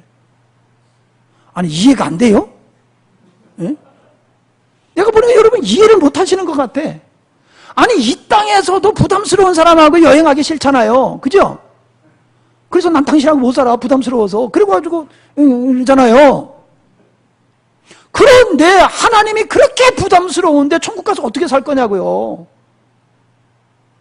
지가 중국 사람은 돼지고기에 집어넣었더니 누가 튀어나와요? 돼지가 튀어나온다고 그러잖아요. 아, 못 살겠네 그러면서. 요즘 중국 사람들은 깨끗해요. 근데 옛날 중국 사람은 하도 더러워가지고 떼놈이야, 떼놈. 때가 말아서 떼놈이야. 그 떼놈이지 그게 떼놈이야. 때가 하도 말아서. 돼지가 더러워서 그리고 나온대잖아요. 하나님 부담한 사람은 천국 갔다가요, 며칠도 못 견뎌가지고 튀어나올 거예요. 나 하나님 부담스러워서는 못 살겠습니다. 나 이거 좀, 이제 천국 반납할랍니다. 나 딴 데로 좀 보내주세요. 전출시키든지, 좌천하시든지, 나 당신 부담스러워서 못 살겠습니다. 그렇게 될 수 있다는 거예요. 아니, 이게 진리요, 진리. 가만히 생각해 보세요. 예배가 지금도 1시간, 설교가 길어봐, 딱 우리 목사님 말이야, 그냥 천국 가봐요. 맨날 말씀 들어야 돼. 맨날 찬송해야 돼. 아이고, 못 견딜 거야. 아이고.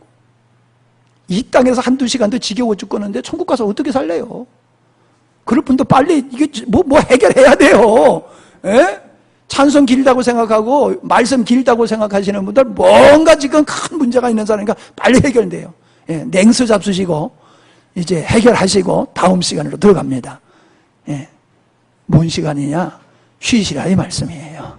예, 나가셔서 조금 허리도 펴시고 그렇게 하시고 또 다음 시간 들어가도록 하십시다.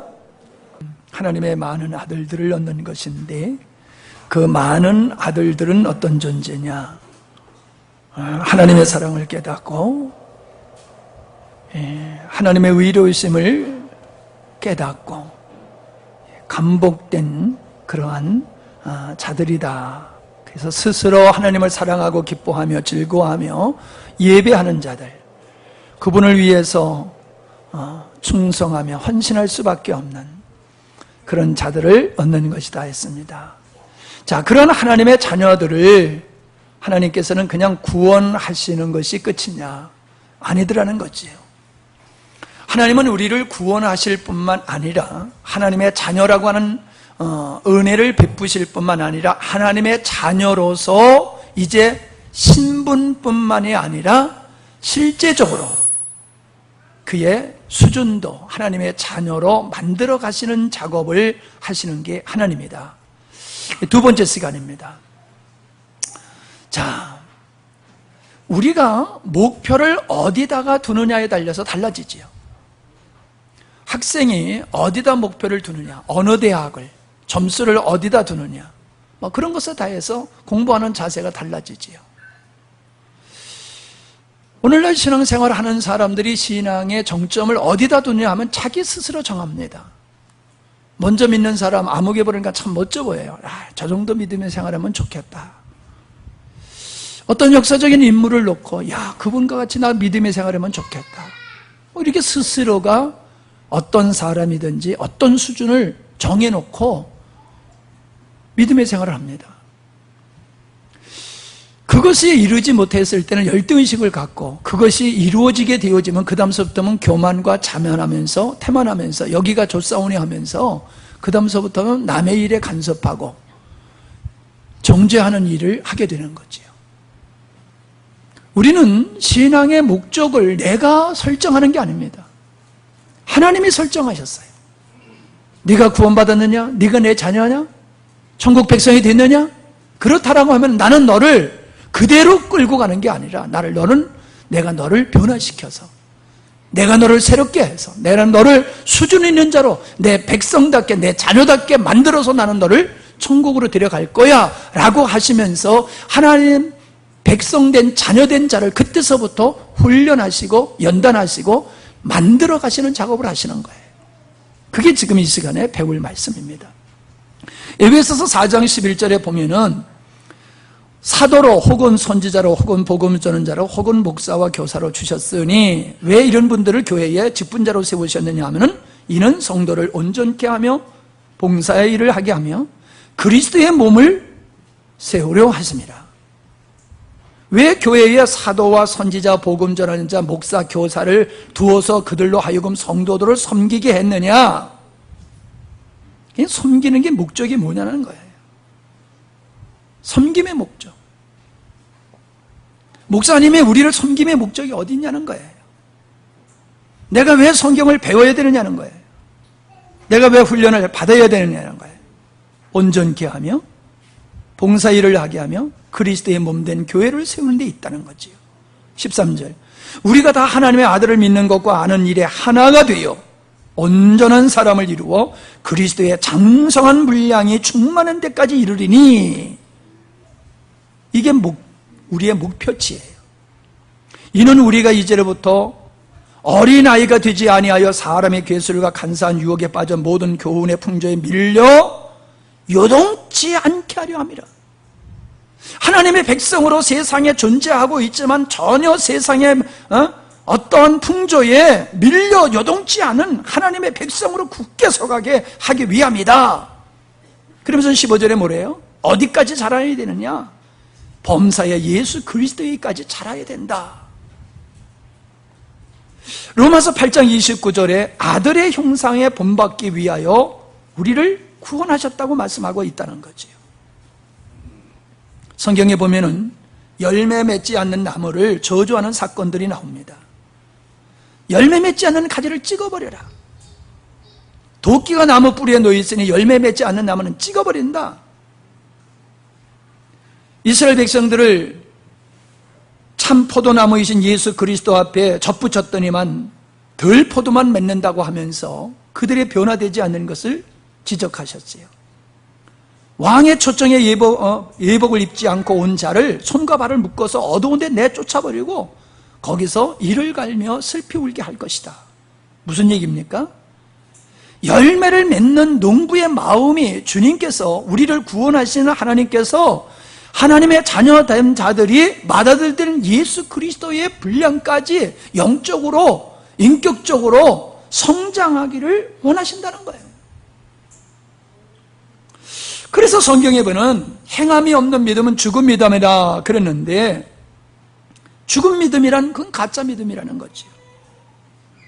그러니까 참 믿음을 가지면 어떻다는 거예요? 그 참 믿음이 행함을 생산하는 동력이 되어서 그 믿음으로 말미암아 삶이 만들어진다는 얘기죠. 믿는 자이기 때문에 무엇을 하는 게 아니라 믿는 자가 되었더니 그 믿음이 나로 하여금 어떠한 행위를 하게 하더라는 거예요. 어떠한 삶, 어떠한 변화된 삶을 살아가게 되더라는 거지요. 그렇기 때문에 성경에서 말하고 있는 행함이 없는 믿음이라고 하는 이 행함은 어떤 행함이냐? 내 의지적으로 행함이 아니라 내가 거듭남으로 말미암아 내 안에 생명이신 그분, 참 믿음의 발로 되어서 나타나는 행위를 말하고 있다는 거지. 그게 바로 열매다라고 하는 겁니다.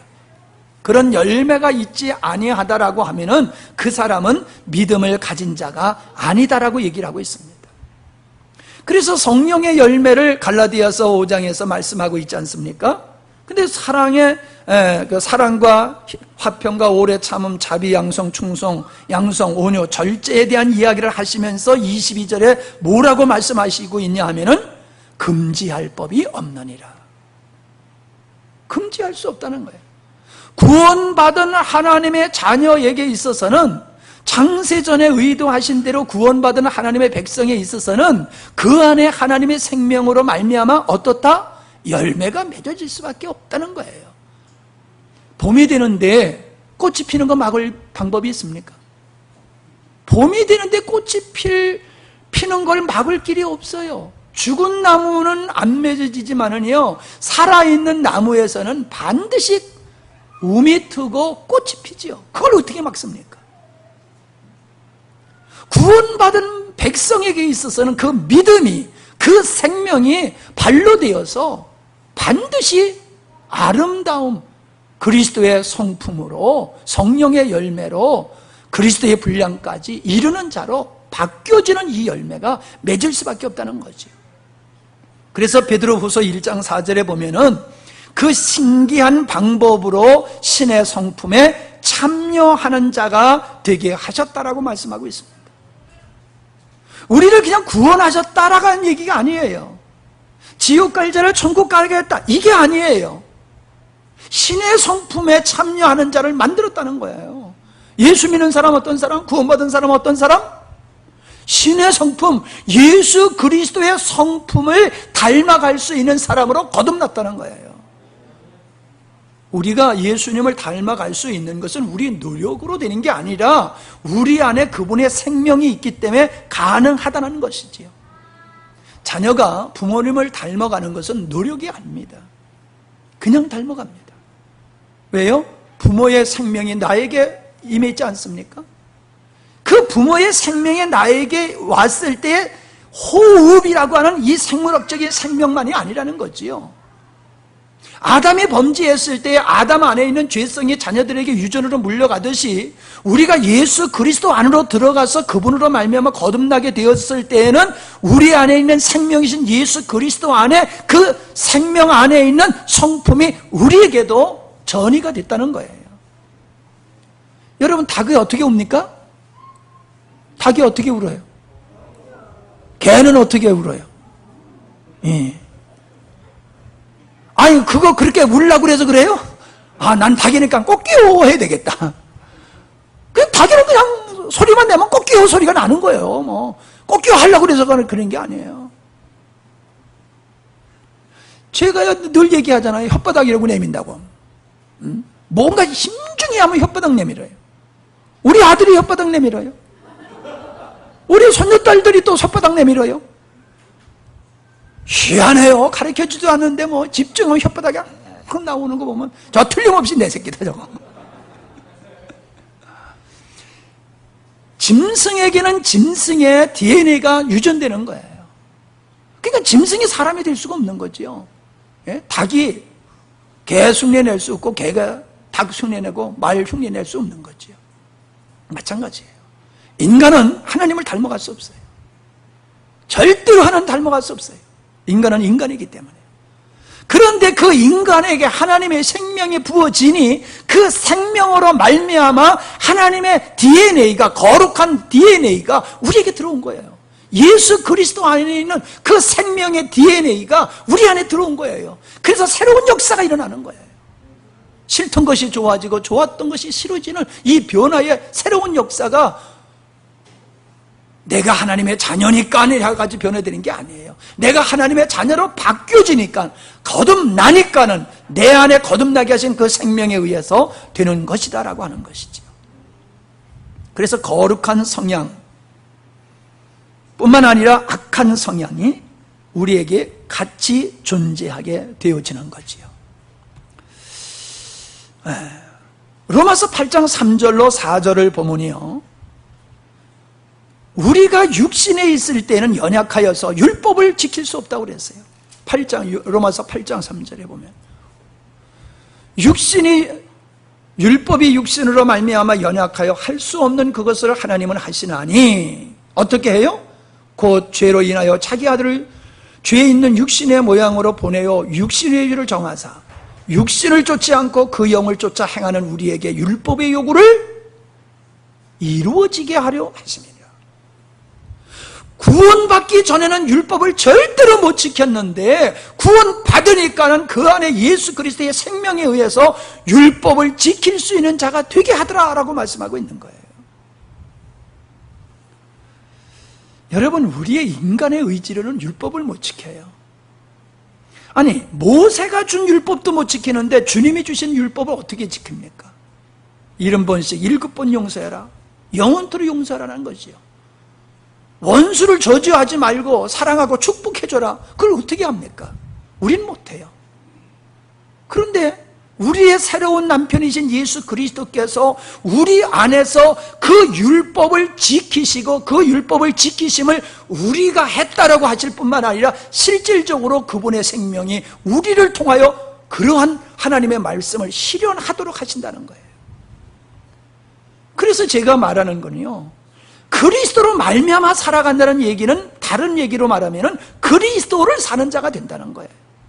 내가 그리스도로 말미암아 살다 보면 결과적으로 나는 내가 사는 게 아니야. 내 안에 그리스도가 사니까는 그리스도를 사는 삶이 되는 거예요. 우리는 생각을 살아내지요.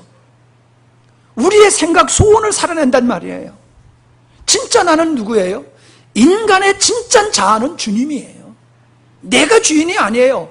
내 진정 자아는 예수 그리스도예요. 그래서 예수 그리스도로 말미암아 내가 살게 될 때에 그리스도를 살게 되는 것이고, 그리스도께서 내 안에서 나를 통하여 당신이 사시기 때문에 율법이 이루어지는 삶을 사는 거라고 얘기하고 있는 거지요.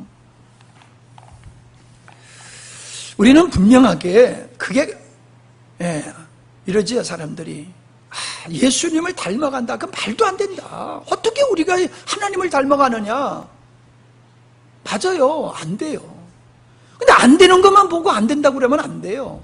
안 되기 때문에 되는 길을 하나님이 만드셨다는 거예요. 아멘? 여러분 그거에 관심을 가져야 돼요. 안 돼요 하고 나가 자빠지면 안 돼요. 그래 안 되는데 저 사람은 왜 되지? 바울은 어떻게 된 거야? 안 되는데 어떻게 이걸 하라고 그랬어? 되니까 하라고 그런 거지. 그럼 어떻게 해서 이게 되는 거야? 그리고 찾아가다 보면은 예수님이 답이라고 하는 것이 나와요. 연합이라고 하는 것이 나와요. 이렇게 해서 하나님이 되게 하시는 거로구나. 내가 하는 것이 아니라 주님이 하시는구나. 그게 답이 나오게 되어 있습니다. 자, 그러면요. 다시 정리하면은 그리스도의 분량까지 성장하기를 원하시는 것이 하나님의 두 번째 창조의 의도다라고 하는 겁니다.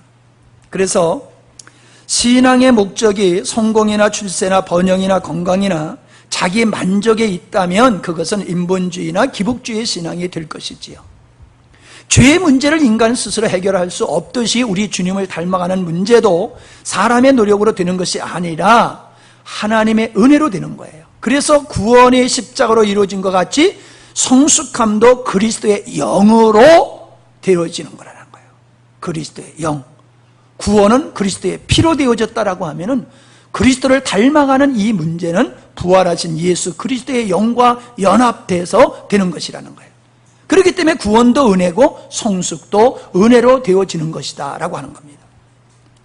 결론적으로 뭔 얘기입니까? 모든 것은 은혜로 되는 것이지 인간의 노력으로 되는 것은 없다.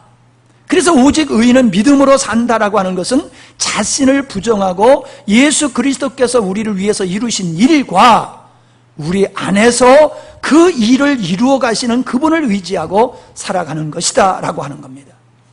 고린도후서 3장 18절 1절, 고린도전서 1장 8절, 고린도전서 15장 49절, 요한일서 3장 2절, 골로새서 1장 22절, 골로새서 3장 9절, 이 말씀이 다 뭐예요?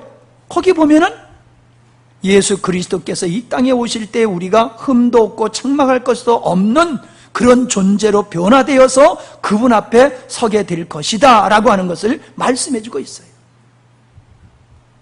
그러니까 우리가 지금 구원받았다라고 하는 것이 중요한 것이 아니라 구원받은 자로서 살아있는 동안 내가 그리스도와 연합된 삶을 살아감으로써 내가 점진적으로 주님을 닮아가고 주님을 닮아가고 주님을 닮아가서 주님이 이 땅에 오실 때에 우리로 하여금 흠과 티가 주름 잡힌 것이 없는 자로 서게 하시는 것이 하나님의 뜻이라는 거예요. 그러니까 우리가 목적이 어디 있느냐? 예수 믿고 구원받은 후에 내가 천국 백성 된 후에 내가 힘쓰고 애써야 되는 건 다른 데 있는 게 아니라는 거예요. 무엇을 하는 데 있는 게 아니라는 거예요. 내가 그리스도를 닮아가고 그리스도로 변화되어져 가는 것이 우리가 힘써야 될 일이라는 거예요. 그런데 정말 우리 교회들이 그렇게 그 길로 가느냐는 거예요. 그 길로. 새벽기도는 안 빠졌습니다 그러시는 분들 많아요. 난 그런 분들 앞에서 기죽어요. 왜냐면 목사님 나도 새벽기도를 잘 빼먹는데, 근데 집사가 한 번도 안 빼먹었대. 이야, 저 양반 되게 나보다 믿음이 세네. 근데 한번 따져보자는 말이에요. 당신이 한 번도 안 빠지고 그 새벽마다 한 기도가 내용이 뭐야? 밤 안 자고 금식하면서 기도한 내용이 뭐야?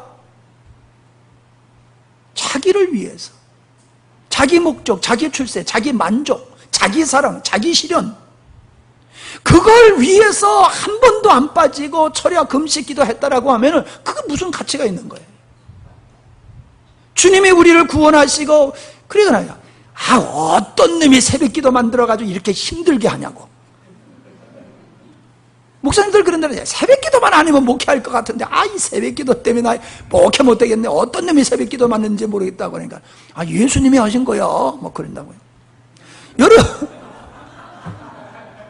어떤 놈이 예수님이라니까 할 말이 없어요. 싹 들어가 버려요. 근데 나 할 말이 있어요. 뭐냐? 예수님은 새벽 기도를 하셨지, 새벽에 기도하셨지, 새벽 기도를 제도로 만드시진 않았어요. 맞죠? 제자들 데리고 새벽 기도 제도 하셨어요? 360을 빠져봐라. 그땐 제명이다. 그러셨어요? 안 그러셨어요. 주님은 새벽에 밤새워 기도하셨지, 새벽 기도를 제도화 만들어가지고 새벽 기도하는 걸 의로 여기게 그렇게는 안 하셨다는 거예요. 근데 우리는 어때요, 지금? 안 하면 잡놈이 되는 거고, 하면 의로운 사람이 되는 거고, 내용이 뭐냐? 무엇을 위해서 기도했느냐? 그걸 안 따져요. 왜? 우리 샤머니즘이 그렇잖아요. 백일정성. 빠지지 않고 열심히만 하면 지성감천이다. 이게 세상에 샤머니즘 논리가 교회 안에 들어와가지고 그런 식으로 가는 거예요. 일천번제. 이거 이렇게 자면 길어지는데, 이게 자꾸. 여기서 벗어나면 안 되는데. 일천번제가 여러분 뭐예요? 1000번을 제사 드리는 게 아니잖아요. 1000마리의 제물을 드렸다는 얘기지 1000번의 제사를 드렸다는 게 아니잖아요. 근데 우리는 벌써 1000번째 그러면 딱 우리 정서로 보면은, 이야, 100일에 꽃배기 1000번이로구나. 이야, 그러니 100일 정성도 대단한데 1000번 정성 드려봐라.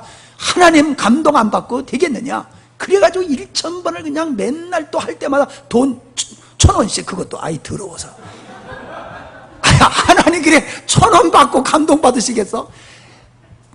뭐 맨날 그냥 1000원씩 드리면서 그냥 1000번째입니다 막 하면서, 아이고, 뭔 얘기해도 쓸데없는 짓 해가지고 또 행사. 제도. 네. 주님은 제도를 만드신 게 아니라는 거예요. 그냥 하나님과의 깊은 은밀한 시간을 갖다 보니까 밤새워서 하신 거고요. 새가 해가 뜨기를 기대하고 있다가 해가 뜨자마자 짹짹거리는 것과 같이 주님을 사모하다가 그 이른 아침에 일어나서 주님이 너무 좋아서 가서 주님과 깊이 대화하고, 하나님의 뜻이 오늘도 나의 삶을 통해서 주님의 뜻이 이루어지고, 그런 걸 기도를 해야지. 주님의 뜻, 창조 의도 없어. 오늘도 그냥 바나나 발별도 미끄러지지 않게 하옵시고, 그냥 별을 그냥 까꾸로 심어도 그냥 30배, 6배, 100배 역사가 있게 하옵시고, 아무렇게나 써도 정답이 딱딱 맞게 하옵시고, 뭐 그런 식으로 그냥 새벽마다 가서 부르짖고 나 새벽 기도했어. 그 의로 그렇게 뻐기고 산단 말이에요. 아니에요. 주님이 우리에게 원하는 것이 무엇인지를 알아야 되고, 그 온전케 예수 그리스도로 말미암아 예수 그리스도의 분량까지 이르게 하기를 원하시고, 오늘도 그걸 우리 가운데서 역사하시는 그거를 쫓아서 우리는 살아가야 될 줄로 믿습니다. 자, 골로새서 1장을 한번 펴보시기 바랍니다.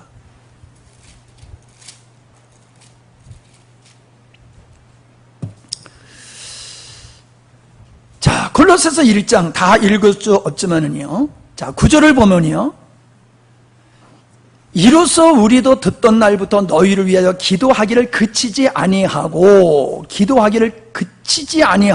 무엇을 위해서 기도했느냐?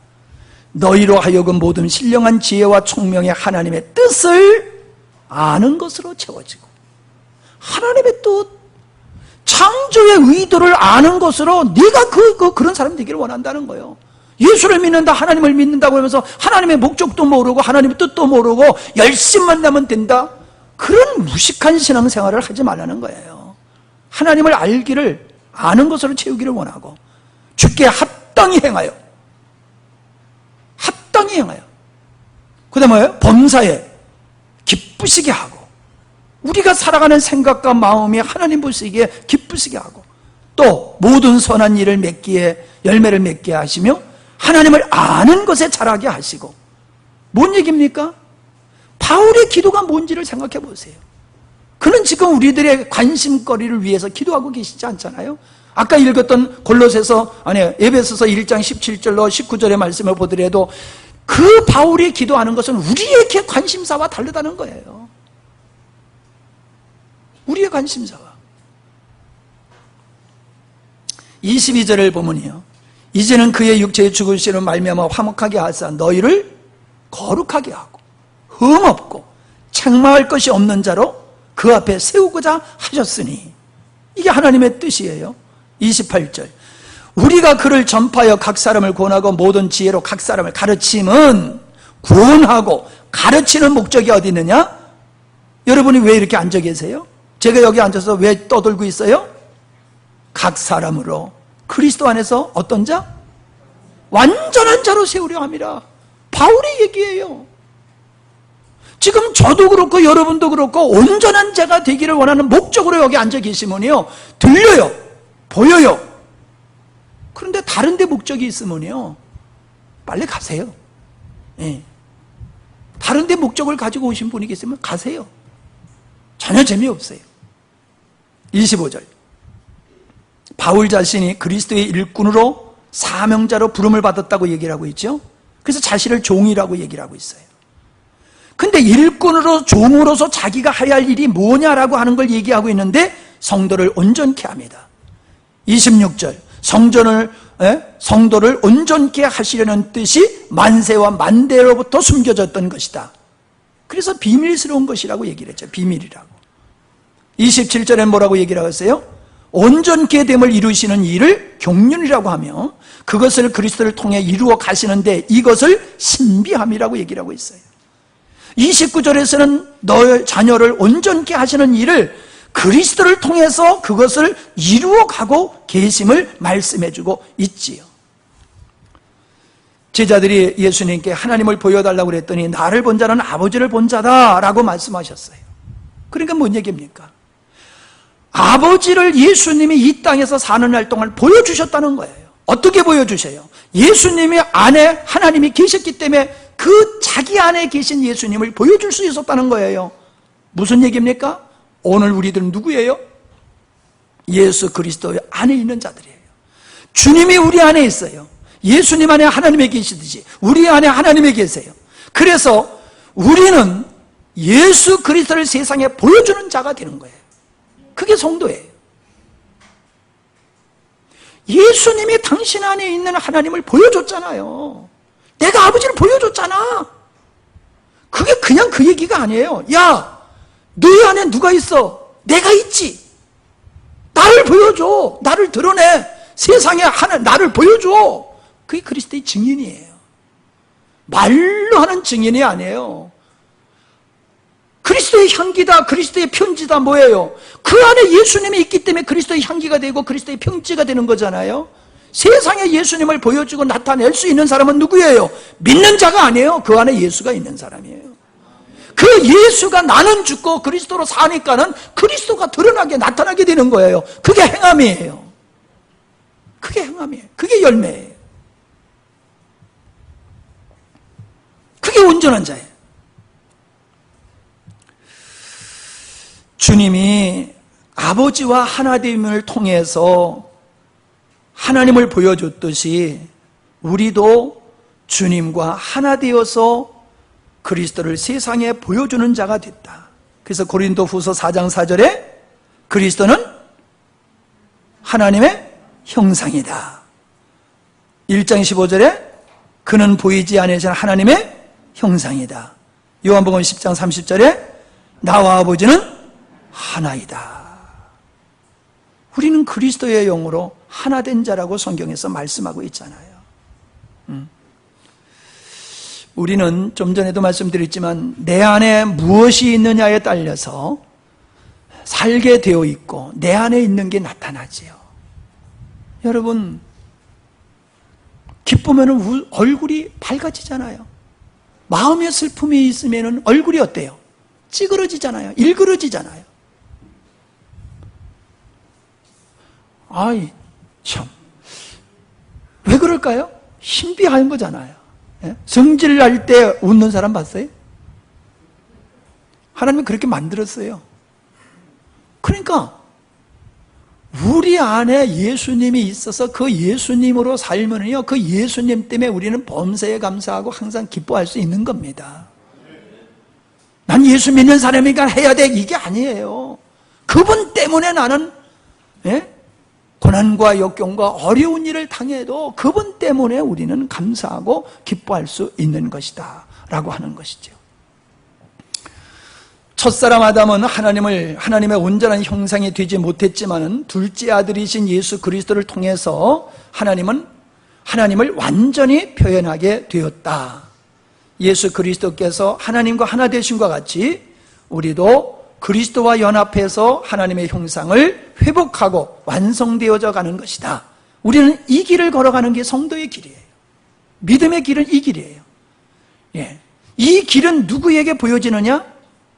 닮고자, 예수 그리스도를 닮고자 하는 사람에게 이 길이 보여요. 아, 이렇게 해서 예수님을 닮게 하셨구나. 이렇게 해서 예수 그리스도의 분량까지 우리를 자라게 하고 계시구나. 이게 보인다는 거예요. 골로새서 1장 12절에 보면은 기업에 대한 얘기가 나오지요. 이 기업은 주님이신데 바로 주님을 기업으로 우리가 온전히 누리기 위해서는 주님과의 연합의 자리를 떠나서는 아니 된다라고 하는 것을 우리가 깊이 인식을 해야 될 줄 믿습니다. 그러니까 새 창조, 새로운 피조물이라고 하는 것은 그냥 예수 믿는 사람들을 일컬어 하는 말이 아니라 실제적으로 다시 태어나는 겁니다. 다시 태어나는 것.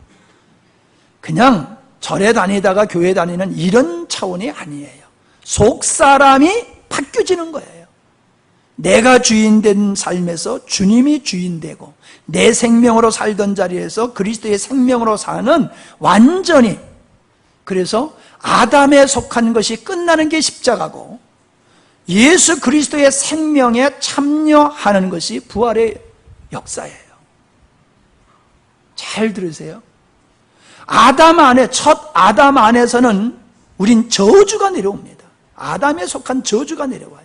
이 저주를 예수님이 십자가에서 끊어버리신 거지요. 그리고 그 끊어버린 우리를, 접붙이는 우리를 끊어가지고 예수 그리스도라는 전혀 죄가 없는 그 예수 그리스도의 생명에 접붙여가지고 이제는 육을 따라 살지 아니하고 예수 그리스도로 말미암아 하나님을 향하여 사는 자로 하나님이 만드신 거예요. 그러니까 예수 믿는 사람, 거듭난 사람, 새 사람은 신분의 변화로만 생각하면 안 돼요. 실질적인 우리 속 사람의 변화가 일어난 것임을 여러분이 보실 수 있으면 참 좋겠습니다. 29절에 바울은 자기 안에서 역사하고 계신 분이 있다고 얘기를 해요. 내 안에서 역사하시는 분이 계세요. 무엇을 위해서? 온전케 하기 위해서. 나를 온전케 하기 위해서 역사하는 분이 계세요. 그 역사하신 분을 전적으로 의지해서 나도 힘을 다하여 온전하기를 힘쓴다고 바울이 고백하고 있어요.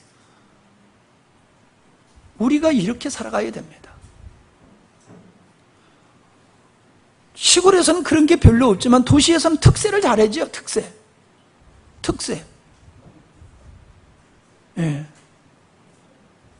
꼭 뭐 사건이 있을 때 해요.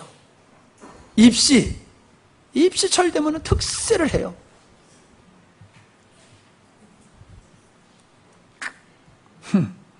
아니 하려면 맨날 하지 뭐 그렇게 며칠만 하는지 모르겠어요.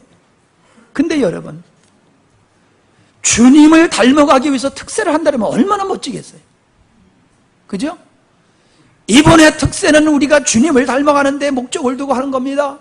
그리고 특세하면 참 좋겠어요. 난 거기까지 갈 것 같아. 그러면 나 여태까지 그러는 거 들어본 적 없어요. 다 육신을 위해서, 자기를 위해서는 날고 난리를 쳐도 정말 주님을 위해서 애걸복걸하며 주님을 위해서 힘쓰고 애쓰는 거 정말 찾아보기 힘든 것 같아요.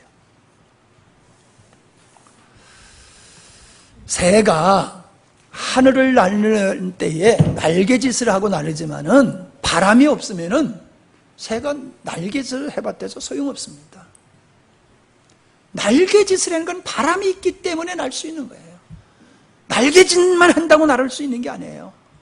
오늘 우리가 열심을 낸다고 되는 게 아니에요. 내 안에서 역사하시는 그분에 의해서 우리가 되어지는 거지, 우리가 수고하고 애쓴다고 되어지는 게 아니지요. 배가 단만 올리면은 그냥 가잖아요. 이거 올렸더니 가는 게 아니잖아요. 바람과 도시 하나가 됐을 때 배는 그냥 샥 지나가잖아요. 주님은 우리가 역사 안 하시는데 역사하시는 법이 없어요.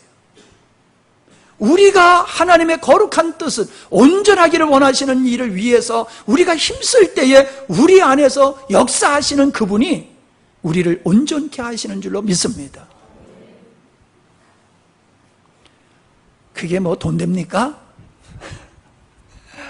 우리 아버지는 그랬어요, 나보고. 아침에 나가서 동네길 다 쓸고면, 야, 이 자식아, 밥이 나오냐 돈이 나오냐, 왜 아침에 일어나가지고 동네길은 혼자 뭐 미친놈같이 쓰느냐고 맨날 야단치셨어요. 사람들은요, 예수 그리스도를 닮아가는 일을 하면요 관심 없어 해요. 아니, 예수 닮아가지고 뭐가 좋대야? 뭐 돈이 나와? 빵이 나와? 출세가 나와? 관심 없어요, 예수님 닮는 거에 대해서. 근데 여러분 보세요, 우리가 뭐 때문에 불행합니까? 예수님 닮은 사람들끼리 모여서 사는데 거기에 천국이 안 이루어지겠어요? 거기에 행복이 안 이루어지겠어요? 거기 무슨 문제가 있겠어요? 낙원이 이루어지는 거죠.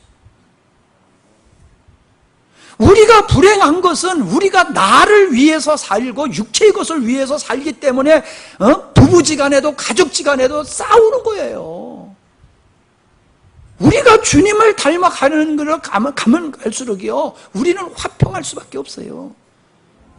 맨날 듣는 분은 재미없겠지만 또 들으세요. 안 듣는 분을 위해서. 제가 사모님하고 저하고요, 얼마나 극적으로 다른 사람인지 몰라요. 99개는 안 맞아요. 한 가지만 맞고. 그래서요, 저는요, 야, 우리 같은 사람도 사는데 못 산다고 그러는 사람들 보면 희한하다. 야, 우린 99%가 안 맞고 1%밖에 안 맞는데, 그래도 이렇게 살아가는데 왜 못 살아? 제가 그래요. 근데요, 비결을 제가 말씀드렸잖아요. 세요. 사모님도 세요. 만만치 않아요. 못 이기겠어. 힘으로 해야지만 이길 수 있기만. 하늘을 보고 막 욕을 하더라고. 야, 이 광범아, 너 잘 땄다, 자식아. 아이고, 더러운 놈. 막 이러면서 하늘을 보고 막 욕하는 걸 보면서, 내가 그냥 세고 내가 이긴 줄 알다가 내가 그냥 빵했어요, 그냥. 이야, 이 껍데기만 이겼지, 속은 내가 완전히 허당이네, 허당. 그래서 제가 제안한 게 있잖아요. 당신 나 맞히지 마라. 나도 당신 안 맞힐 거야. 우리 주님 맞춰가자. 당신도 주님 맞추고 나도 주님 맞춰가자.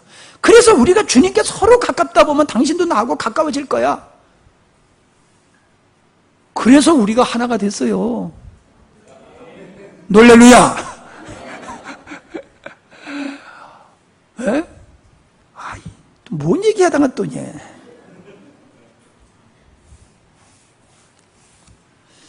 여러분, 바울의 목회 철학은 그냥 바울의 목회 철학이 아니에요. 바울의 목회 철학은 뭐예요?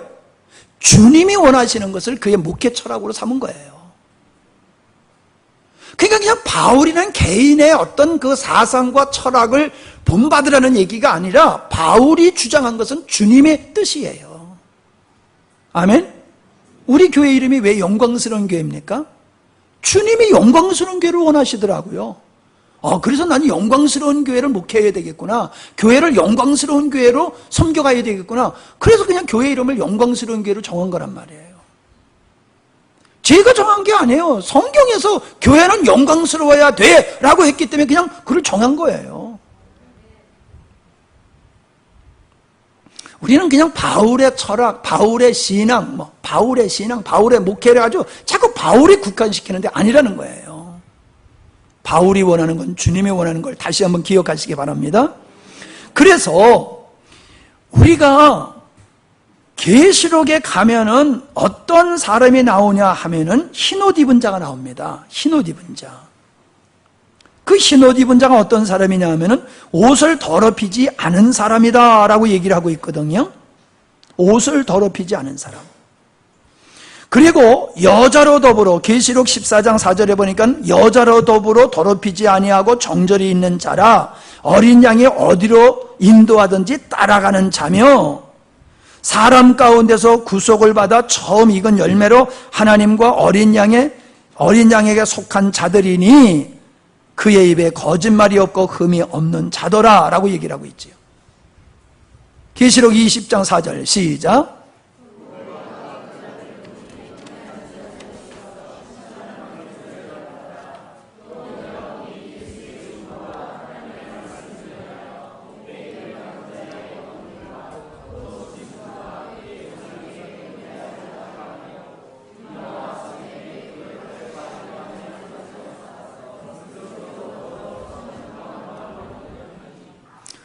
예, 이 말씀이 뒤에 가면 이제 혼합하지 말라, 미혹하지 말라 하고 연결되어지는 말씀이고, 그 하나님의 나라의 완성에 관한 말씀 속에도 또 계속 다루고 있는 것이지만은, 14만 4천 명이라고 하는 사람이나, 어린 양의 신부라고 하는 사람이나, 흰옷 입은 자라고 하는 거나, 같은 구원받은 하나님의 백성들을 일컬어서 하는 얘기잖아요. 그런데, 그 흰옷 입은 자는 깨끗한 행실을 얘기하고 있어요. 깨끗한 행실이니까 사기치지 아니하고 거짓말 안 했다 그 얘기가 아니지요. 세상에 마음 뺏기지 않았다는 거예요. 주님 바라보면서 세상 탐하고 세상 동경하고 양다리 걸치고 살지 않았다는 거예요. 오직 주님만 바라보고 살았다는 겁니다. 그래서 그가 목배임을 받았다, 목이 잘렸다는 게 아니에요. 정말로 주님 쫓아 살아가는 사람을 자기를 부인하는, 자기를 죽이는 이 순교를 경험하지 아니하고는 흰옷 입은 자로서 더럽히지 않는 삶을 살 수가 없다는 거지요. 그가 우상에게 경배하지도 아니하고 이마에 짐승의 평 666표도 받지 않는다라고 하는 것은 세상의 사저나 세상의 논리나 세상의 유혹거리에 빠지지 않는 사람을 얘기하고 있는 거예요. 다시 얘기하면 그 사람은 어떤 사람입니까? 온전한 자라는 거예요. 예수 그리스도를 닮아서 성품이 그리스도를 닮아갈 뿐만 아니라 그의 마음에는 주님을 향한 한 마음만 가지고 세상의 마음을 전혀 뺏기지 아니하고 주님을 향하여 한 마음으로 살아가는 사람을 흰옷 입은 자라고 말하고 있어요. 그런데 오늘날 교회에 와서도 세상 것을 하나님 앞에 내놓으라고 윽박지르고 있는 사람들이 교회 안에 얼마나 많냐는 거예요. 내놔! 하나님 앞에 세상 것을 달라고 윽박지르고 있잖아요. 그게 뭐예요? 금식 기도야. 요즘 애들은 안 그러지만 우리 어렸을 땐 그래요. 엄마한테 밥 안 먹어. 그러면 밥 먹으라고. 알았어. 들어줄 테니까 밥 먹어라. 그 식이요, 하나님 앞에. 하나님, 안 들어주면 나 밥 안 먹을래요. 밥 안 먹어서 땡깡 부리는 거예요. 내가 원하는 거 내놓으라고. 주의 나라를 위해서 그렇게 금식해봤어요? 주의 나라를 위해서 우리가 금식을 하냐고요. 내가 얻을 것을 위해서 금식하고 난리가 협박하는 거예요, 하나님을. 잠 안 자고 안 먹고 떼거지로 모여가지고, 나 중보기도 한다는 것도 가만히 보면 그거 떼거지로 하나님 앞에 이 골기하는 것 같아. 가만히 보면 안 하기를 바라지만 말이에요. 요즘 그러잖아요. 그냥 여럿이 모여가지고 데모하잖아요. 가만히 중보 기도하는 걸 가만히 보면은, 글쎄 여럿이 힘써가지고 합심해서 기도하는 건 좋은데, 내용을 가만히 보면 그게 아니야. 땅의 것을 그냥 합심해가지고 그냥 하나님 앞에 주야 하는, 그게 진짜 뭐 주교하는 건지 주여하는 건지 알 수가 없어. 그냥 하나님을 막 몰아붙여. 그냥 이기는 자, 요한계시록에서는 이기는 자라고 말하고 있어요. 흰옷 입은 자라고 말하고 있어요. 세상에 더럽히지 않은 자라는 거예요. 온전한 자예요. 그게 우리가 뭐 아주 그냥 깨끗하게 살아야 된다라고 하는 그런 얘기가 아니에요. 주님을 향해서 우리 마음이 흔들리지 말아야 돼요. 오직 주님을 향해서 가요. 그래서 성경에 보면은 아합에게 절하지 아니한 7,000명이 있잖아요. 자기를 더럽히지 않겠다고 결단한 다니엘이 있잖아요. 그리고 삶의 터전을 던져버리고 하나님의 나라의 회복, 성전의 회복을 위해서 돌아온 사람들이 있잖아요. 그들이 누구예요? 남은 자들이요, 그루터기요, 흰옷 입은 자라고 성경은 말씀하고 있는 겁니다. 바로 이기는 자는 흰옷 입은 자이고 흰옷 입은 자만이 이기는 자라고 일컬음을 받는 것이지요. 우리는 마태복음 16장에서 교회는 음부의 권세가 이기지 못하는 존재다라고 말씀을 하고 있습니다. 그 음부의 권세가 이기지 못하는 교회, 그 교회가 요한계시록에서는 1000년 동안 왕노릇하는 것으로 표현하고 있어요.